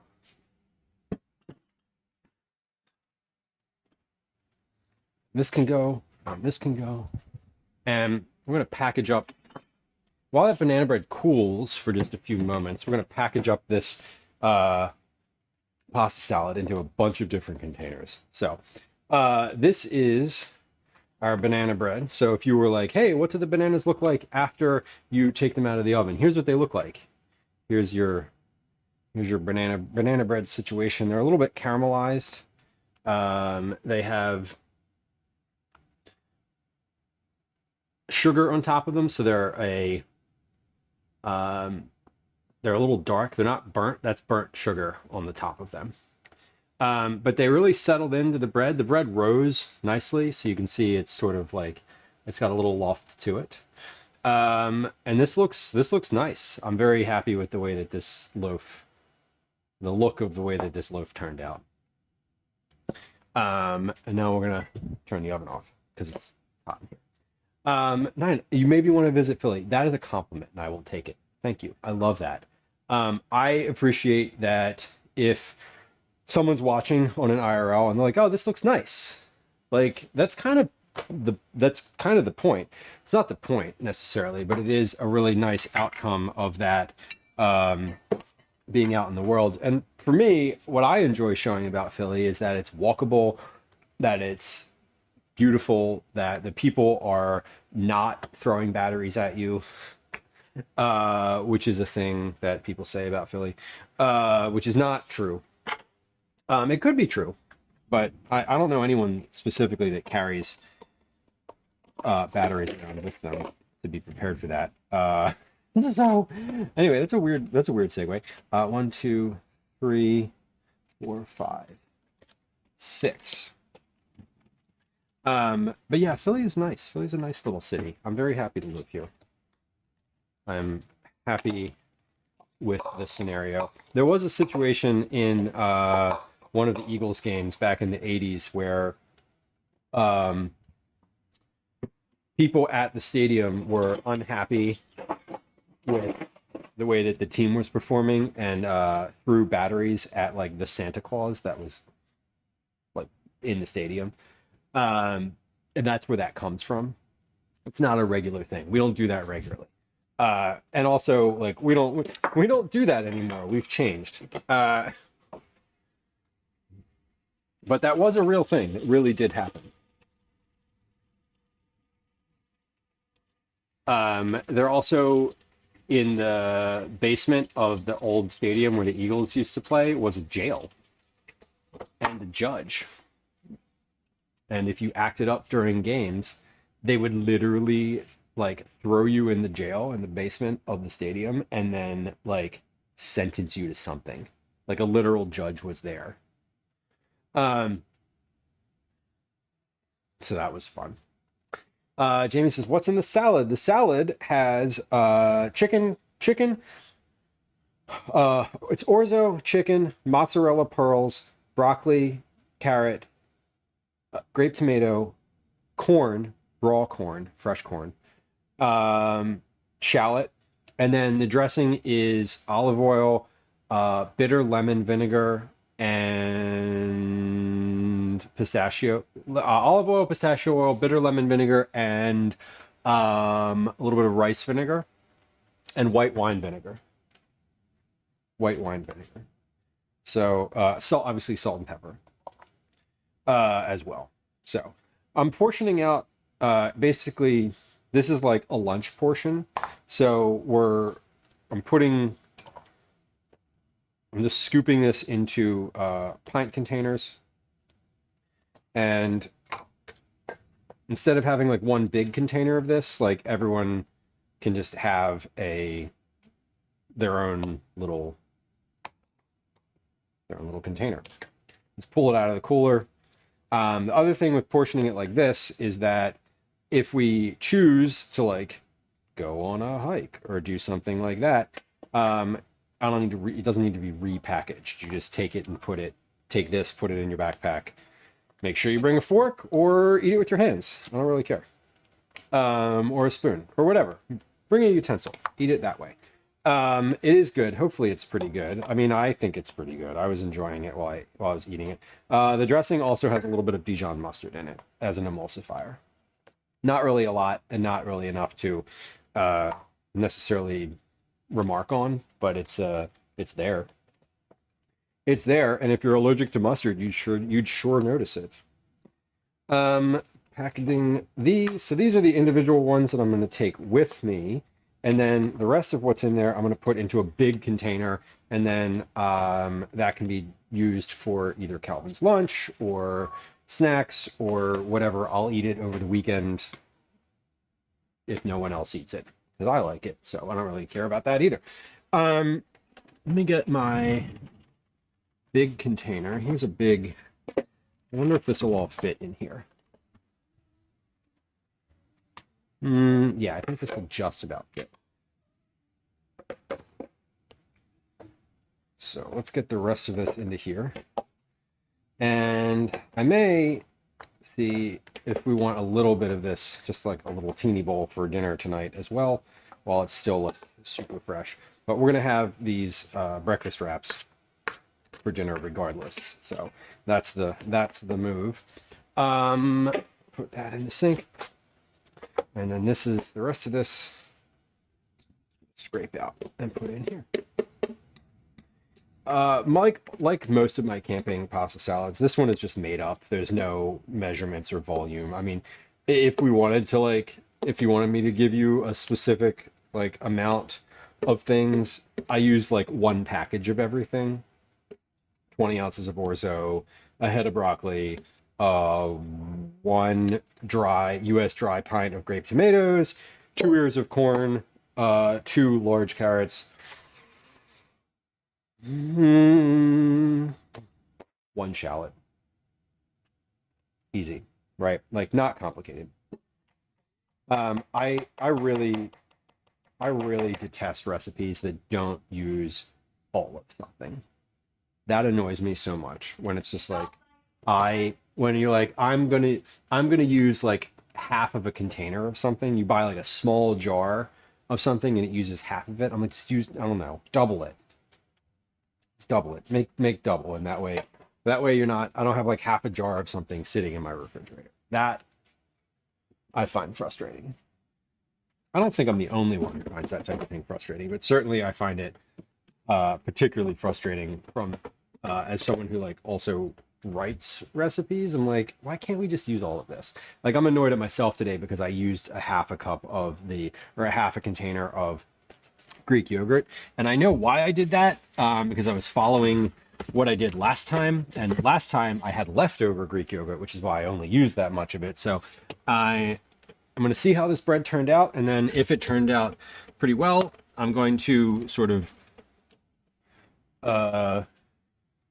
switch approaches and, you know, make it so that I can just use the whole container of the thing, right? My husband's so bad at picking out the right container. Jamie says he overestimates big time, and I'm like, was that necessary? We only have so much fridge space. Yeah, exactly. It's like when you accidentally order a 25-pound bag of flour from Costco instead of like the 5-pound bag. Or basically it's like anytime you order something from Costco, it's like, oh shit, that was way too much. I didn't realize how bad this was going to be. Should we triple it if it calls for 1/3 of a container? Yeah, basically, for me, I would just prefer that you use the whole container in a recipe. And when I read a recipe, I'm like, especially if it's something like there's other options, there's like a couple different recipes I'm evaluating, the one that uses a whole amount of something is probably the one I'm going to go with. I like that a lot more. That's just my personal preference, because I don't make things like twice in a row quickly enough to use up an ingredient that is like a one dish usage. You know, like I'm thinking like miso is something where like you only use a little bit of that in a dish, but I've made multiple cookie clubs in a row with miso. So like I'm using it up and I'm using it in other things now. Like, it's not going bad, but like there's certain things that if you don't know how to use them or you don't cook regularly, you're like, oh, I needed like a tablespoon of capers. Okay, well, there's 4 tablespoons of capers in the container. Like, have you ever used them before? No. So, are you likely to use the rest of that container? No. Should you just figure out what to put them in? Yeah, absolutely. Just dump them in anything. It's going to be fine. Put them in your tuna salad. They'll be delicious, I promise you. Okay, let's get this bread out of this and give it a try. James says he's bad at everything in the kitchen, which is valid. That's some people just love it in the kitchen and others don't.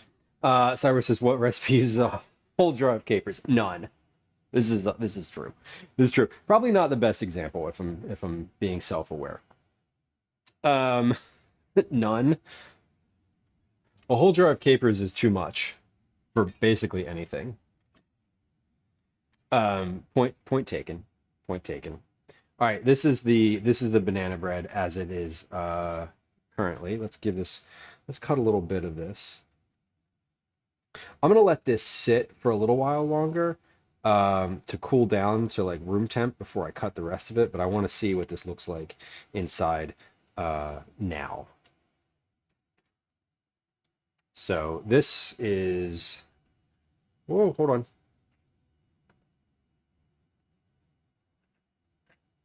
Something is weird. Uh-oh. Hold on. Phoenix, hello. My camera is not doing the zoom that I want it to, which is like an indicator that my computer is like chugging along. Hold on.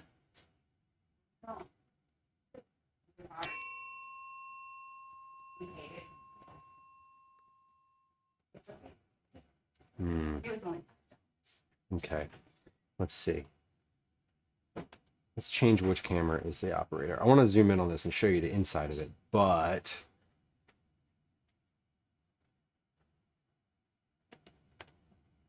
the thing is not working. That's suspicious. Oh, camera hub crashed. Alley Cat. You're right. You're literally right. I think that's like what happened. I'm pretty sure.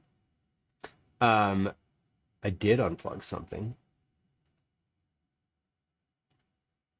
And now it's not launching. Oh, weird. Oh, that's odd. Okay, well maybe we won't zoom in. Camera hub. Well, it says that it is working. Let's restart. Do I want to restart it? Yup. 3, 2, 1. Restarting.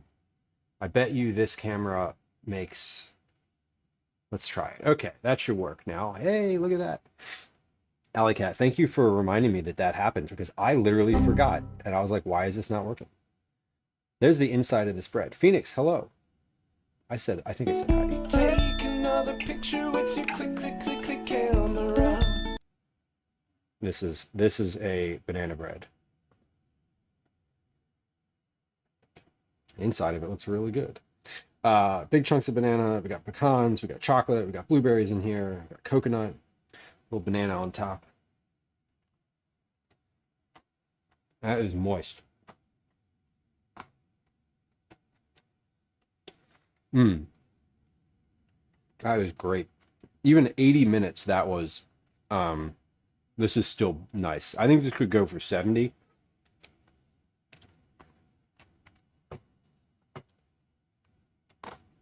I love it. That was excellent. Very happy. Very happy with the outcome of that. And what we'll do, I'm going to let this sit on the counter and cool for a little while longer. And then once it's at room temperature, I'm going to slice it into big, thick slices and package those separately. Okay. I feel good. Feeling good. We made the things that we wanted to make. We did not do a couple of the things that I thought I would do, but we're not going to. I don't need to cut the loaves of bread today. We'll do that while we're camping. I don't need to portion out coffee right now. I'll just take it with me and then bring it back. Gluten, wheat, and dairy free. It sucks, but I am learning.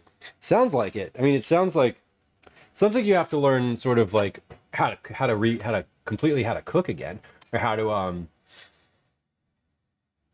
eat again. Not how to eat, how to cook again. Because like if you're working on like a bunch of new stuff, I feel like that sounds challenging. It sounds really challenging, honestly. Are you? I know it's sort of like by necessity, but are you? Maybe not. Maybe enjoying is not the right word. Is it? Are you finding it rewarding to learn some like new skills and new stuff and like new recipes, new approaches, that kind of thing? Or is it just challenging? Or is it just like I don't know. Is it exhausting or rewarding? Let's see. We are working toward finding a place to go today. There's a few folks who are online. I'm looking at a couple places here. Oh, you know where I want to look? I want to look in this place to find. Let me see. Oh, you know who is live? Who we're gonna raid? We're gonna raid Quilpy today. I appreciate Quilpy's channel. She is just live like 10 minutes ago, something like that. And we're gonna go over there because I don't think we've raided her necessarily. Maybe once, maybe have we before? I don't recall. Anyway, Quilpy is what is Quilpy up to today on stream? What is Quilpy doing? She is dressed as Brad, a character that she does. Brad and Eve, drag royalty. It's a good vibe. I really like Quilpy's channel, and I am very excited to actually get to like drop some friends off there. So we're gonna do that today. I remembered to look in my own our own Discord with the community live channel, which is like folks who hang out on the stream, and also stream. When I get it right, it's amazing to find new safe thing, but mostly exhausting. I believe you. I think there's like, it sounds like highs and lows, Alley Cat. It sounds like maybe I don't want to have to do this thing, but it's like nice when you find the thing that you like. I can understand that.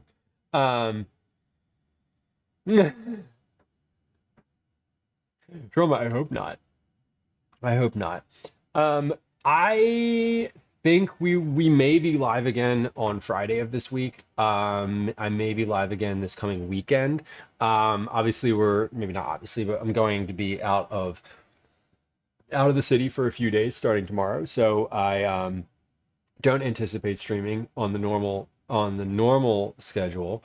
My hat bobbing around in the corner. Yes, let's change it to this because we don't need to see the overhead anymore.